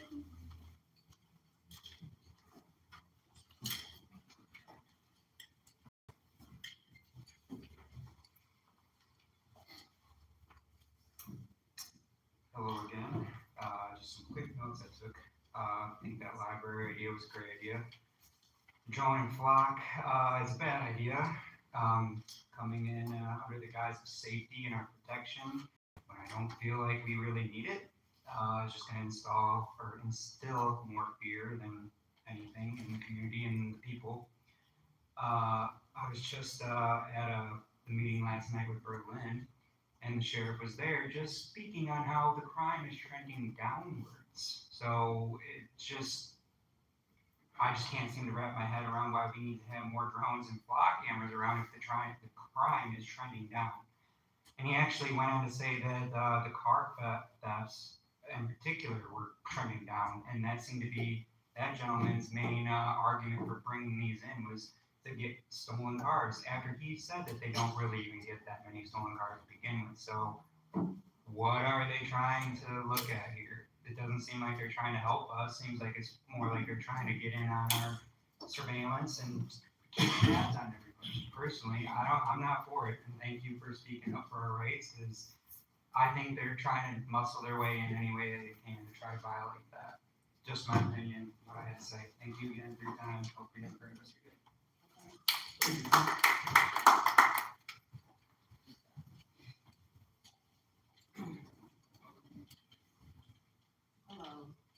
Hello, I'm Alana from Frenchtown. First of all, Chris, you're my new hero. I agree as far as the AI data centers, this is what you're gonna see. You're gonna see more proposals for these block cameras, for these drones and all of this. This is what I have been talking about from the beginning, which I had you file it under conspiracies because that's what everyone loves to do, but now you're seeing it already.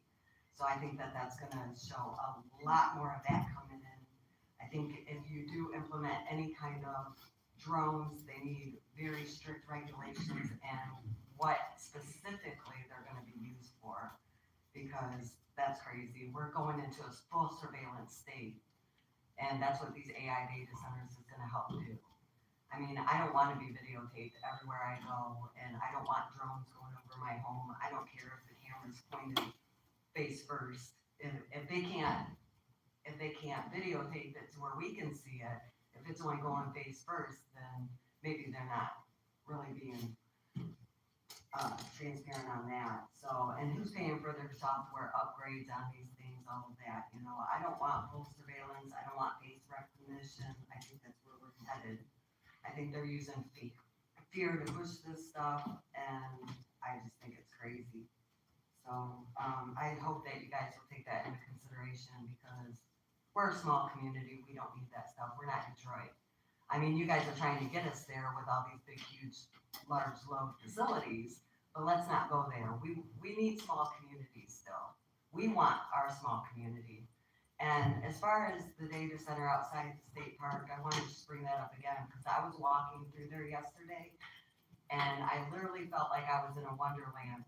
I had so many deer around me, 8 on one side of the sidewalk, 5 on the other. I stood there for so long, videotaping them and just being in their spot. That's their home. And we need to quit infiltrating all of our crap into their homes. And I know they can't speak, and I'm speaking for them always. Please do not put it there. I'm begging you. So that's all for today. Thank you. Thank you.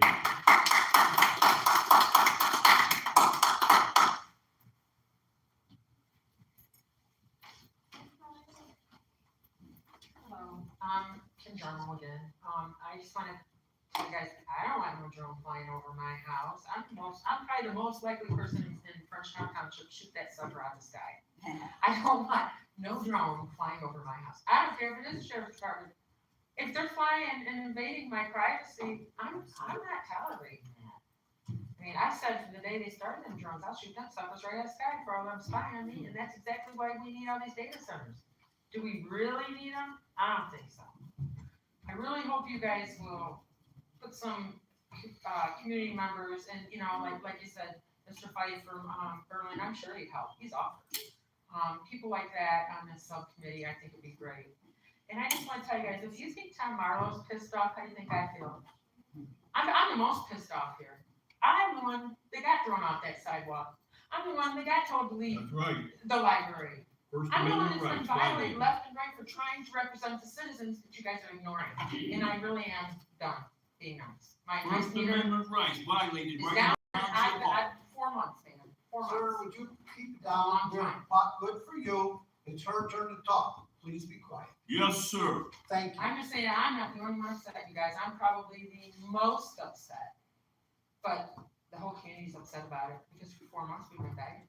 4 months for transparency. And what do we got? We got nothing. We got drones gonna go up in the sky now. Good Lord. Sad Help us. faces up there. Help us. Protect us. It's up to you. Thank you. Thank you, Kim. Very good. No transparency.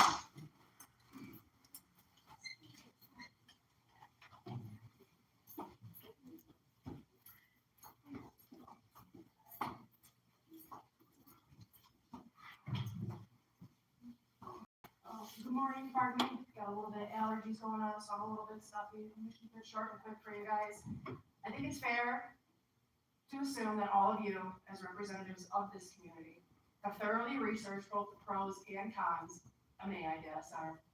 Otherwise, it'd be pretty foolish and a waste of time and resources to set agendas to move forward in a direction with a project of this magnitude.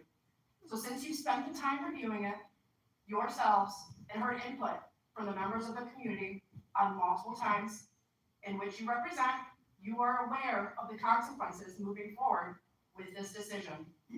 Now, with that being said, I want you to know that later in life, when you all look at yourselves in the mirror, you will never be able to deny you did not know the consequences of the actions that all of you actively participated in.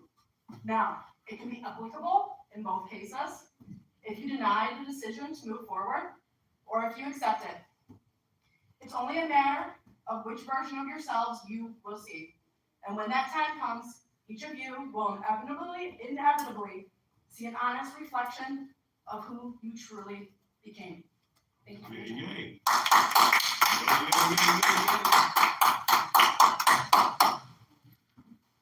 Any other comments at this time?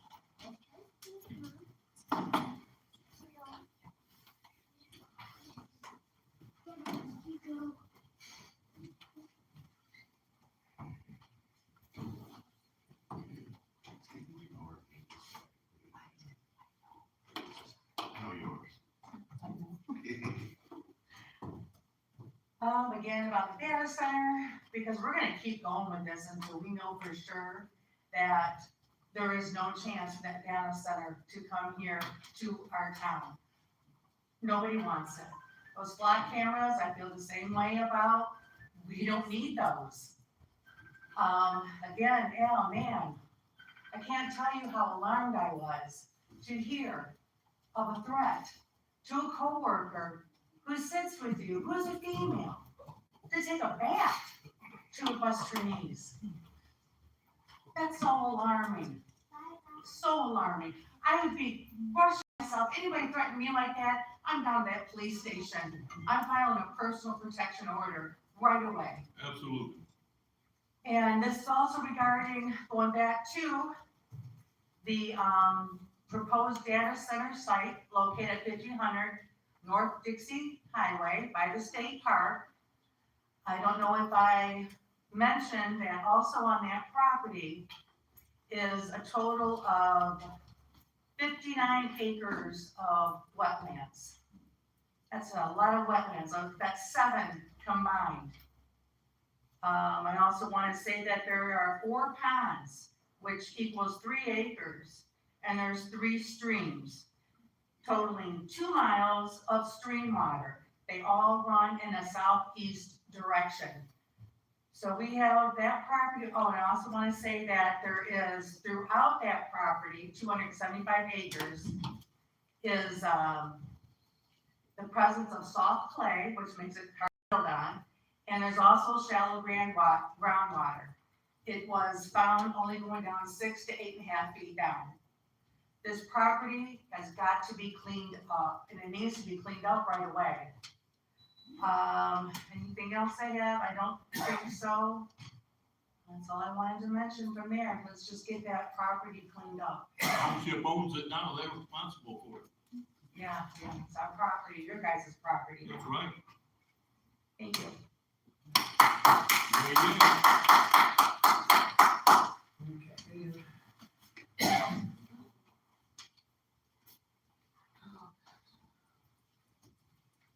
I come here and I really tried to take the whole week to address you guys, and it's really of utmost importance to me. And I guess I have a little knowledge of everything, and what I'm learning today is very concerning. Thank you. Thank you for having our backs, and I mean that wholeheartedly. You've had my back twice, and I thank you for that. Move on. This is why I think a different proposal would be better for the community, because right now I know they're gonna blow their minds over that presentation we heard. I don't care if you agree, disagree, think they're full of crap. There's gonna be a big uproar. And that's one of the reasons why I'm standing here going, because I've spent so much time on this, and yet all along I've been telling you, these citizens are getting pissed. I've been telling you. Yes. And all I wanted was you to help, sit down with you, go have coffee. I'm just telling you this, I'm telling you because I really gave a crap. And that's all, you know, if you wanna talk about it. But let me go on, why this is better than industrial building. You will have diversified revenue, there's lower risk to it. Instead of relying on one tenant, the village spreads revenue across 20 independent resources. Tourism multiply effect. Michigan tourism data shows that visitors spend 2 to 4 times more in walkable local retail districts than in industrial corridors. Higher property value impact. Homes near parks, trails, and boutiques, retail see consistent values increase, unlike homes in industrial sites. No heavy infrastructure, no heavy truckloads, no industrial scale utilities, no noise mitigation, no environmental liability exposure.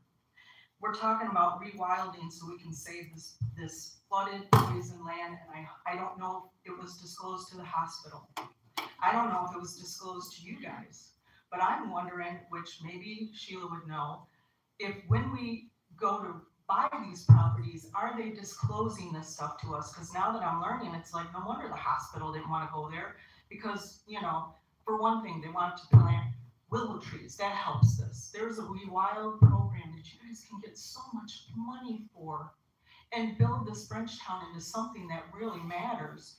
And I want you to know, because I'm not going to read them all, but I've been doing a conservative, and this is just this part, not the other money makers like Wedding Chapel and those things that I want to do micro. A conservative ceremony or offer that is here to pay back a period of 6 million investment just by this alone, conservatively, might take 17 years. And that's without everybody's, you know, scholar donations and stuff like that, so if you guys apply.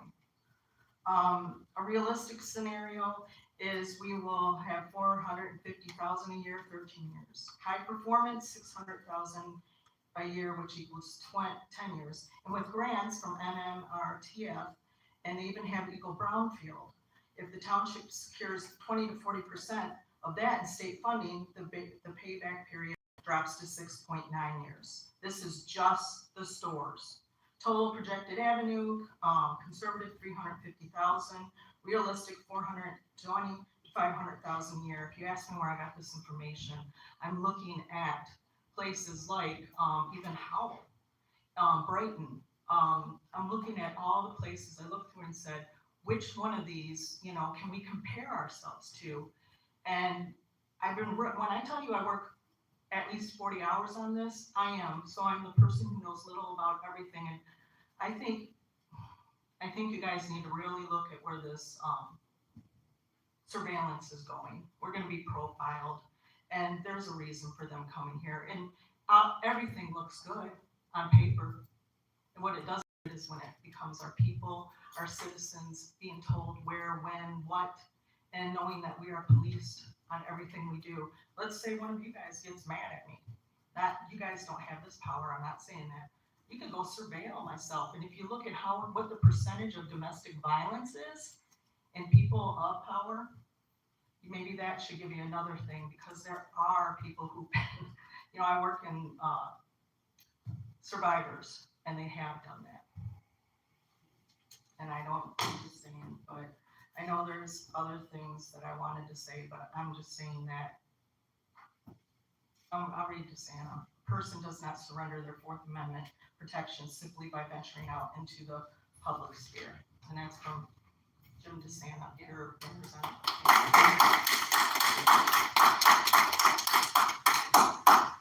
Any other public comment at this time?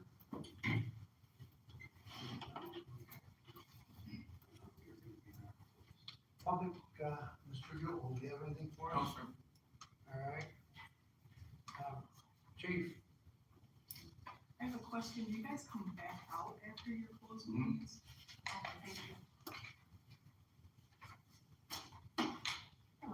Hello. Just real quick, if you feel like you have an abundance of blood today, Michigan State Police and the firefighters are hosting a blood drive at Station 1 from 11 o'clock to 3 o'clock, and we'd enjoy your pints. Feel free to walk in and share. I just wanna make that out there, let you know that, we had a bunch of cars dropped off behind Station One, we're gonna start extrication training in case you get a call as to why there's cars flipped over behind Station One, they're supposed to be that way, and we did it. Just a quick heads up, I know people see it from the road, and they don't usually inundate with, why is that happening, questions. Additionally, we're gonna be starting marine training, so the boat will be out on the lake, and also, potentially some of the cold water suits. You could get questions on why they're out there as well.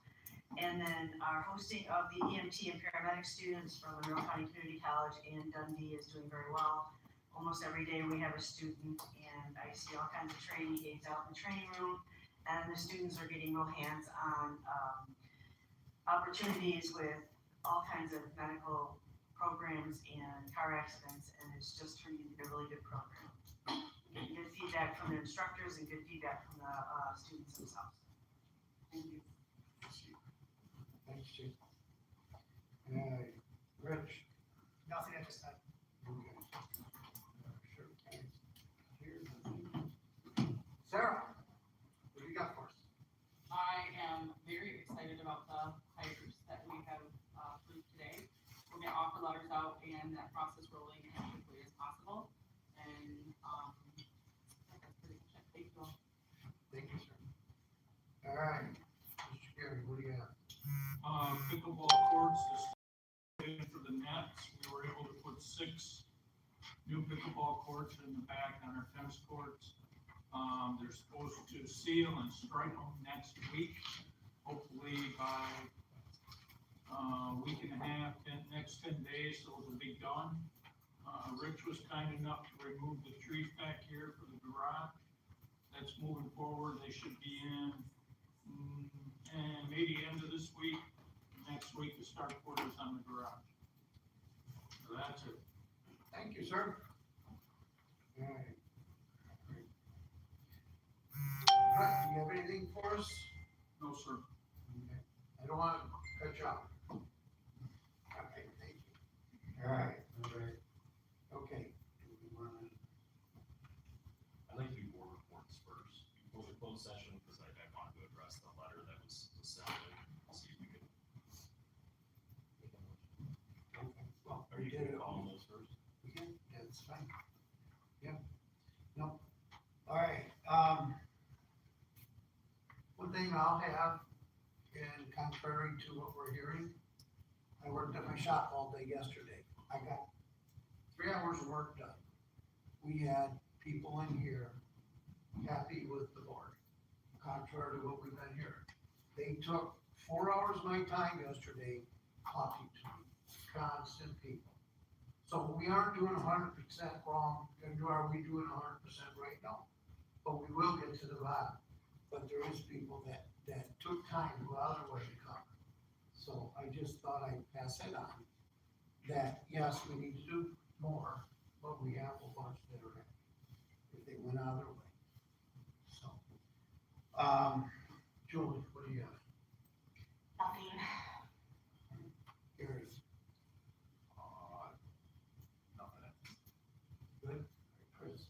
I wanted to cover, the sidewalks. We actually do have requirements in our zoning ordinance for sidewalks. It's actually under motorized pathway. I think we should.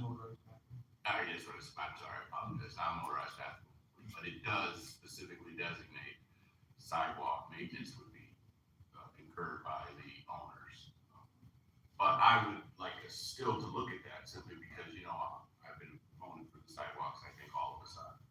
And I would like to see them extended on any new developments north of LaSalle as opposed to how it's currently listed south of LaSalle Road. So just food for thought, I think we should be looking at.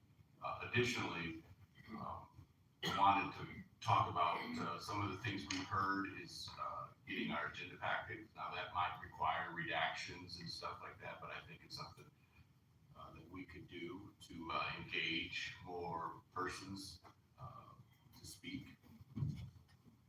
It was asked again at the planning commission, we know it, and if it's not that burdensome, then maybe we could do it, but of course, it would require some redactions.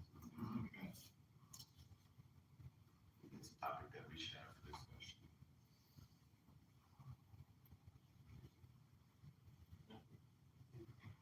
Good. Thank you. Yeah, that should be it for now, yeah. Frank, what do you have for us? Well, bike path / combination rec commissions. I guess I would want to try to set up some kind of a meeting for that, coming into the season. I know Dave went to a meeting that was about bikes recently, and I mean, I saw it on a piece of paper, but I didn't realize what it was exactly. So what was that? I mean, who put it on?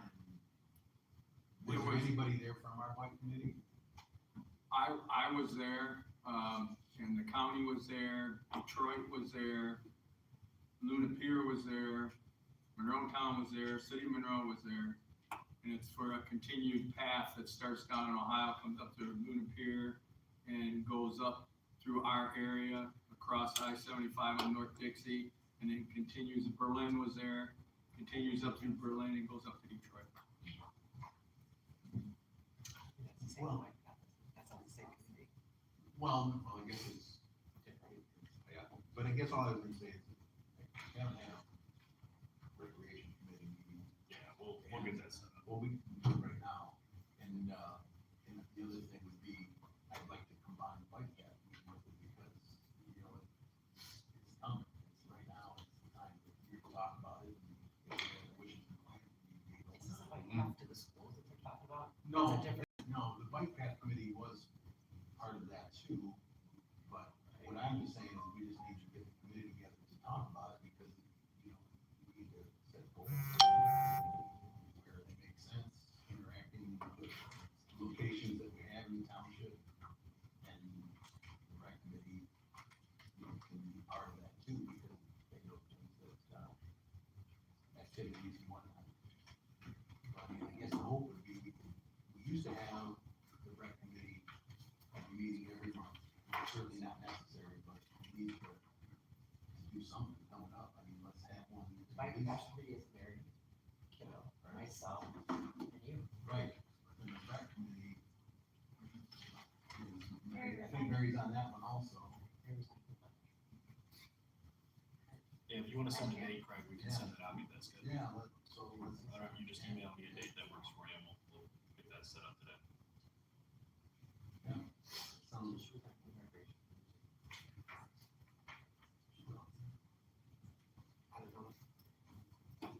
Maybe we can get our first meeting going, and then maybe get the rest of the people you were at that meeting. Cause there was quite a bit of talk, we were talking with them up at Semcock about that bike path going north, there's a lot of ideas that we. The big hiccup right now is trying to get convinced with the new stuff going on for I-75, the new construction. Is trying to get them to put a pedestrian, crossing on top of the expressway. Where is it cross our? Comes across on North Dixie, right by the truck stops right there. So why don't you stop going over 75? There was a representative, I think, from that was at, I believe it was at that meeting, Sue, like, Mr. Smith may remember last name, but she was at the Berlin meeting last night and presented a map that I can certainly ship over to you that I think was addressing going north with the, trying to From- the bike path. From Berlin. Yeah, there's a couple of avenues between the old railroad and Post Road, we can hook to the bike path going up 275 right there. So there's a lot of avenues, a lot of good areas. So, on that, so there's a lot of talk, and we can, but it takes time. Yeah. What else you got, sir? That's really it. Sheila, what do you have? The other that I have is that we sort of messed up, we added the 2 weeks to the end of the yard waste, right? Remember that, we had that motion, but they actually moved, they just split the dates. So we didn't start on the 1st of April like we always did, we started 2 weeks later, and that was huge. People were ticked, but I don't think we realized that they were just moving it, sliding the 2 weeks. We weren't adding 2 weeks. So I think we actually really didn't look at that motion, that's what we agreed upon, because we ended up putting it on the sign when it starts actual. So I mean, it was just a mistake that we made. I don't think we made it, we knew what we were doing. I thought we paid it extra for that. I thought so too, but they really just slid the 2 weeks They to were, each other. they were supposed to move instead of starting last week, where it was the middle of the week, this week on Monday. They did. Yard waste was supposed to start this They week. did. Normally, it starts the first of April. Correct, and that's what everybody thought, it started the first of April. Right. So And this we're year we started added 2 on- weeks to the end. I thought we were adding it to the end, and we just slid it 2 weeks. So we paid extra, I'm just curious what that. I don't think we did We ask. didn't, we moved it, they started on a full week day. So you just moved it. And what we did is, but we still added a week at the end.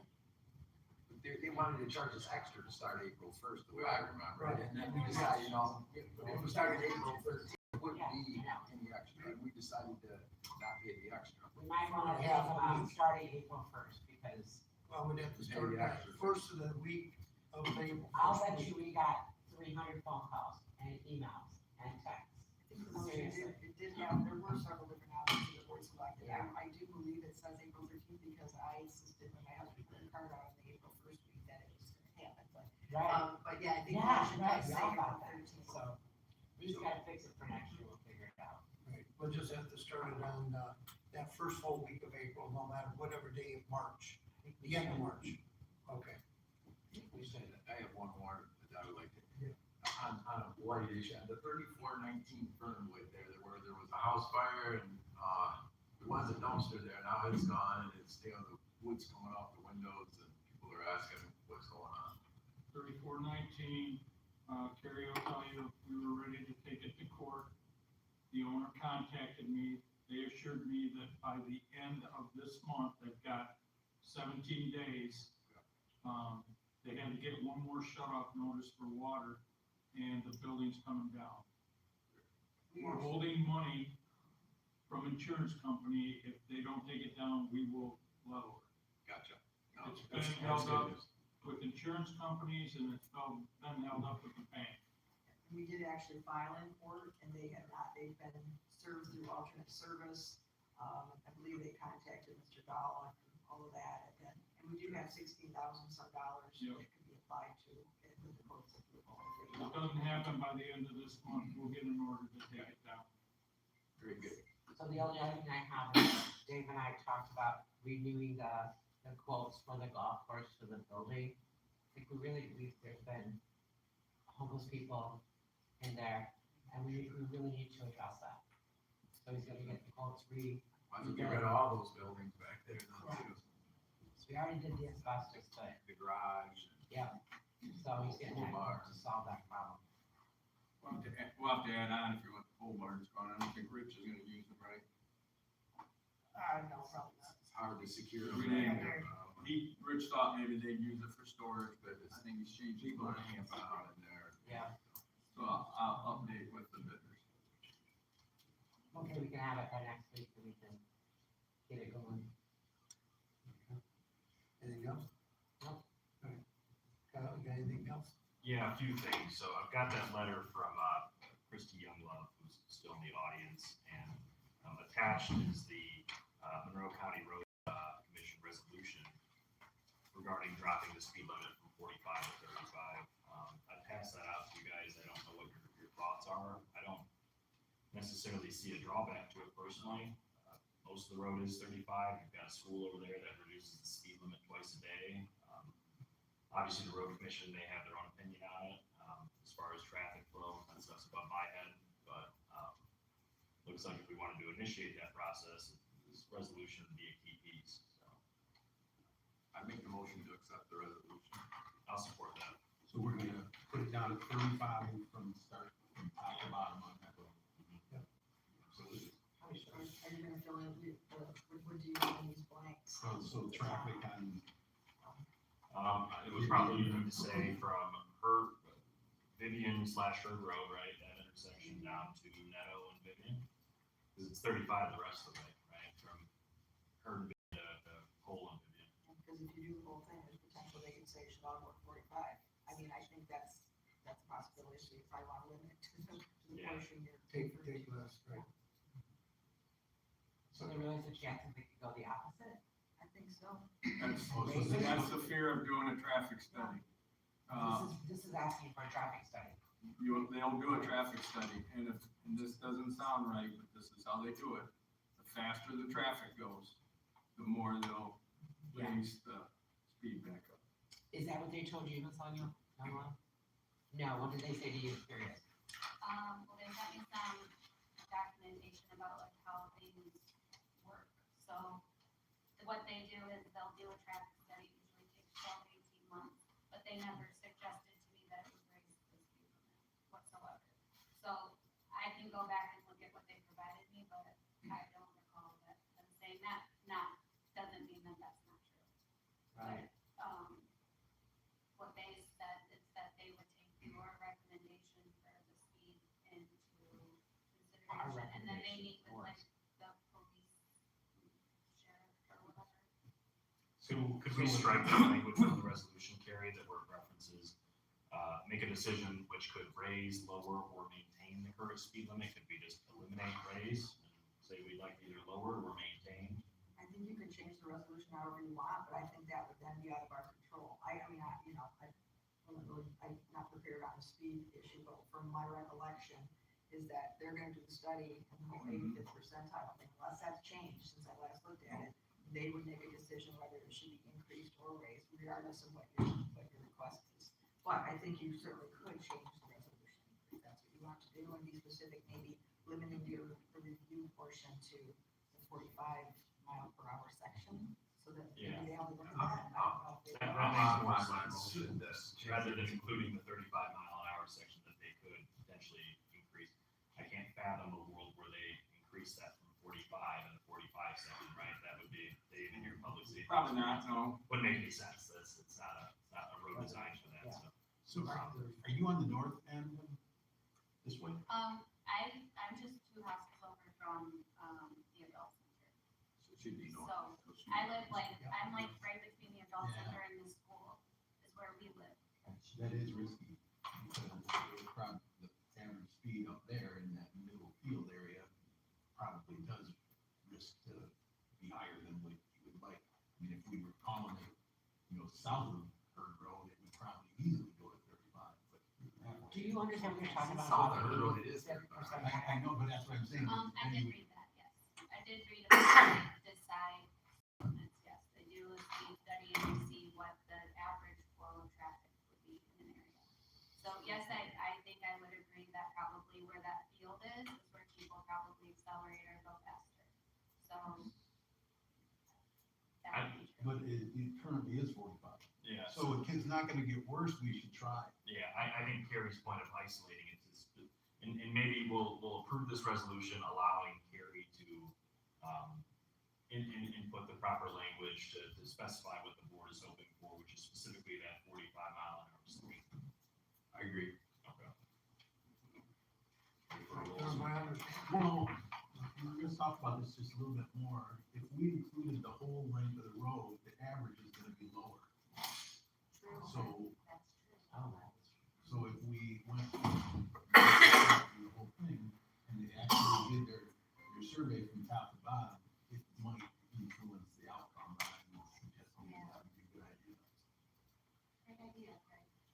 I don't know if it's working, I'm not a traffic person, but. Well, for 2 hours a day, it's down to what, 25, so. Right, that would you want to, and I don't know if this is, I know it's time sensitive, but would you want to not act on this and allow someone to maybe contact road commission and kind of, so they understand the board's intent and try to bring back a revised resolution that addresses it, or up to you? If you Yeah, want. 1 more week probably. Yeah, let's try to get it. I mean, I'm already prepared for 18 months, that's probably how long it would take. Yeah. So I can also, if you want to move forward, the person I spoke to with all the information that they included to someone's email or. Yeah, that'd be helpful. If you want to send it to board@frenchtownmi.gov, we'll all get it. Thank you. Thank you. And then, secondly, I did hear back from the state park. They are interested in acquiring, kind of an undetermined, portion of the property. They're asking to sit down and have a conversation about that, as far as what figures would look like, timeline, et cetera. So I was wondering how the board would like to proceed on that front, if you'd like to establish a committee to sit down with them and report back to the board their findings, or. Question, do they still have to pay for They've explained that, it would be grant funded and the grant could take up to a year, but that they would entertain like a long-term lease while that funding is coming into play, and they would help with maintenance in the interim as well, so, which could alleviate some of the burden on the DPW, but I think it's definitely worth investigating and seeing what that number looks like, so. Take some of the plan responsibility off our back. I don't know, I volunteered to be on a committee before, so I don't know what else would. We also discussed that where, there could be a potential property swap as well. Some or all. Yeah. Property. Would you like For to be on some, the committee too? yeah, for the DNR owned property that I actually spoke with, the DNR already. Okay, so Sheila and Chris have volunteered. Are you talking about like waterworks roads? Yeah, yeah. Exactly. Because at one time, a Yeah. few years back, they came to us and wanted to shut that road down. Remember, Rich? It's like, how do you expect us to work on our sewers and? Right. Yeah, that's exactly the land that I thought, and that's DNR owned. My understanding is they'd be interested in a decently significant portion of the property if we made it available to them, so, instead of, Don't hurt to talk. we can only have 3. Can I have one interjection real quick? I'm so sorry. Go back. I did just read that, and I should have included this.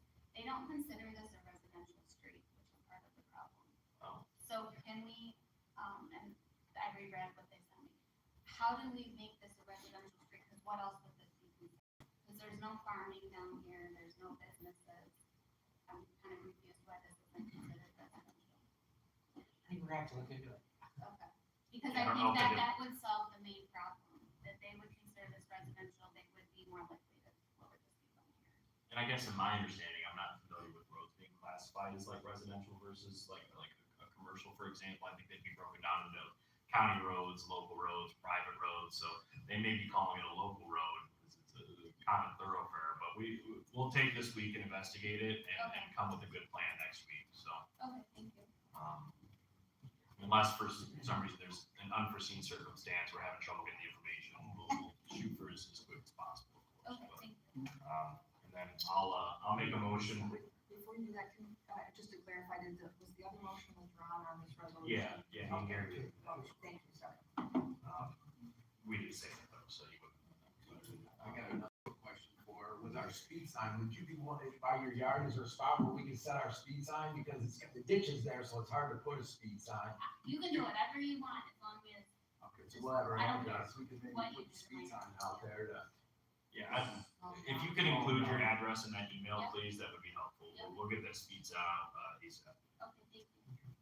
And then I'll make a motion to establish that committee to engage with the state park consisting of myself, Chris Collins, and Craig Yost.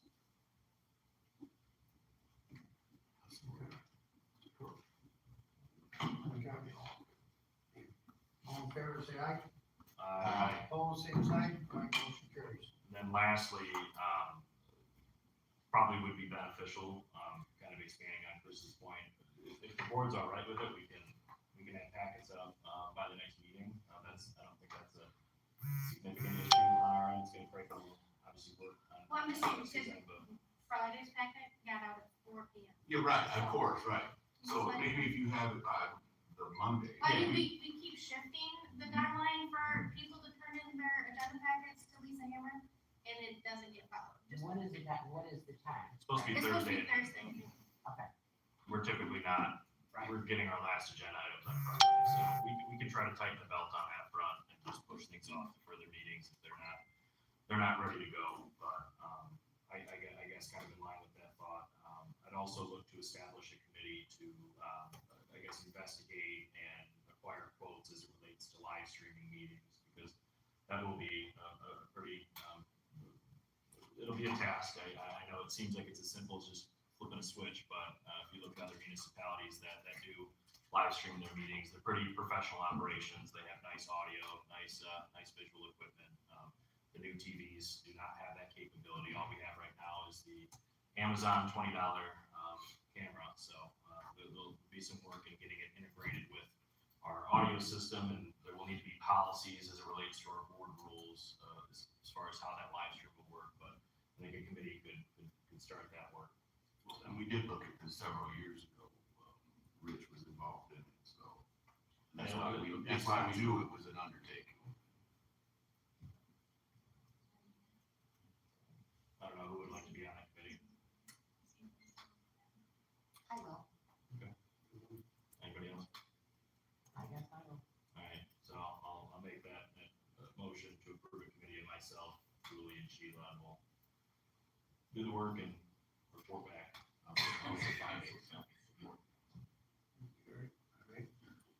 All in favor, say aye. Aye. Opposed, same sign, carries. Okay. Now we can go to, Can't think of it.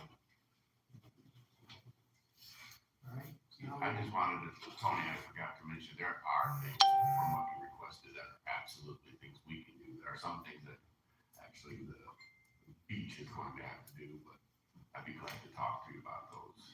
Please. Yeah. And you know, I can get it. Can you guys all hear us today? It's better today. Yeah, it's better. Yeah. You know what, I'll tell you what, I was at the planning commission, Chris will tell you, that thing is so loud, about blew me right out of it. It was like, wow, they were. We tried to, I didn't see you sneaking. we tried to fix stuff, so Yeah, it's I didn't even notice it.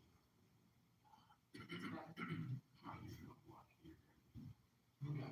All right, at this point in time, we'll, go into closed session under, Act, Section 8A.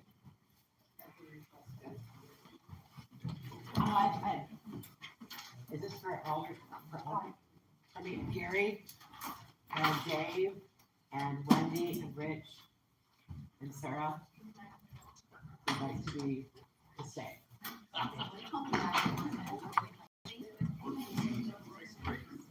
Yes? Yes. Those whose rights.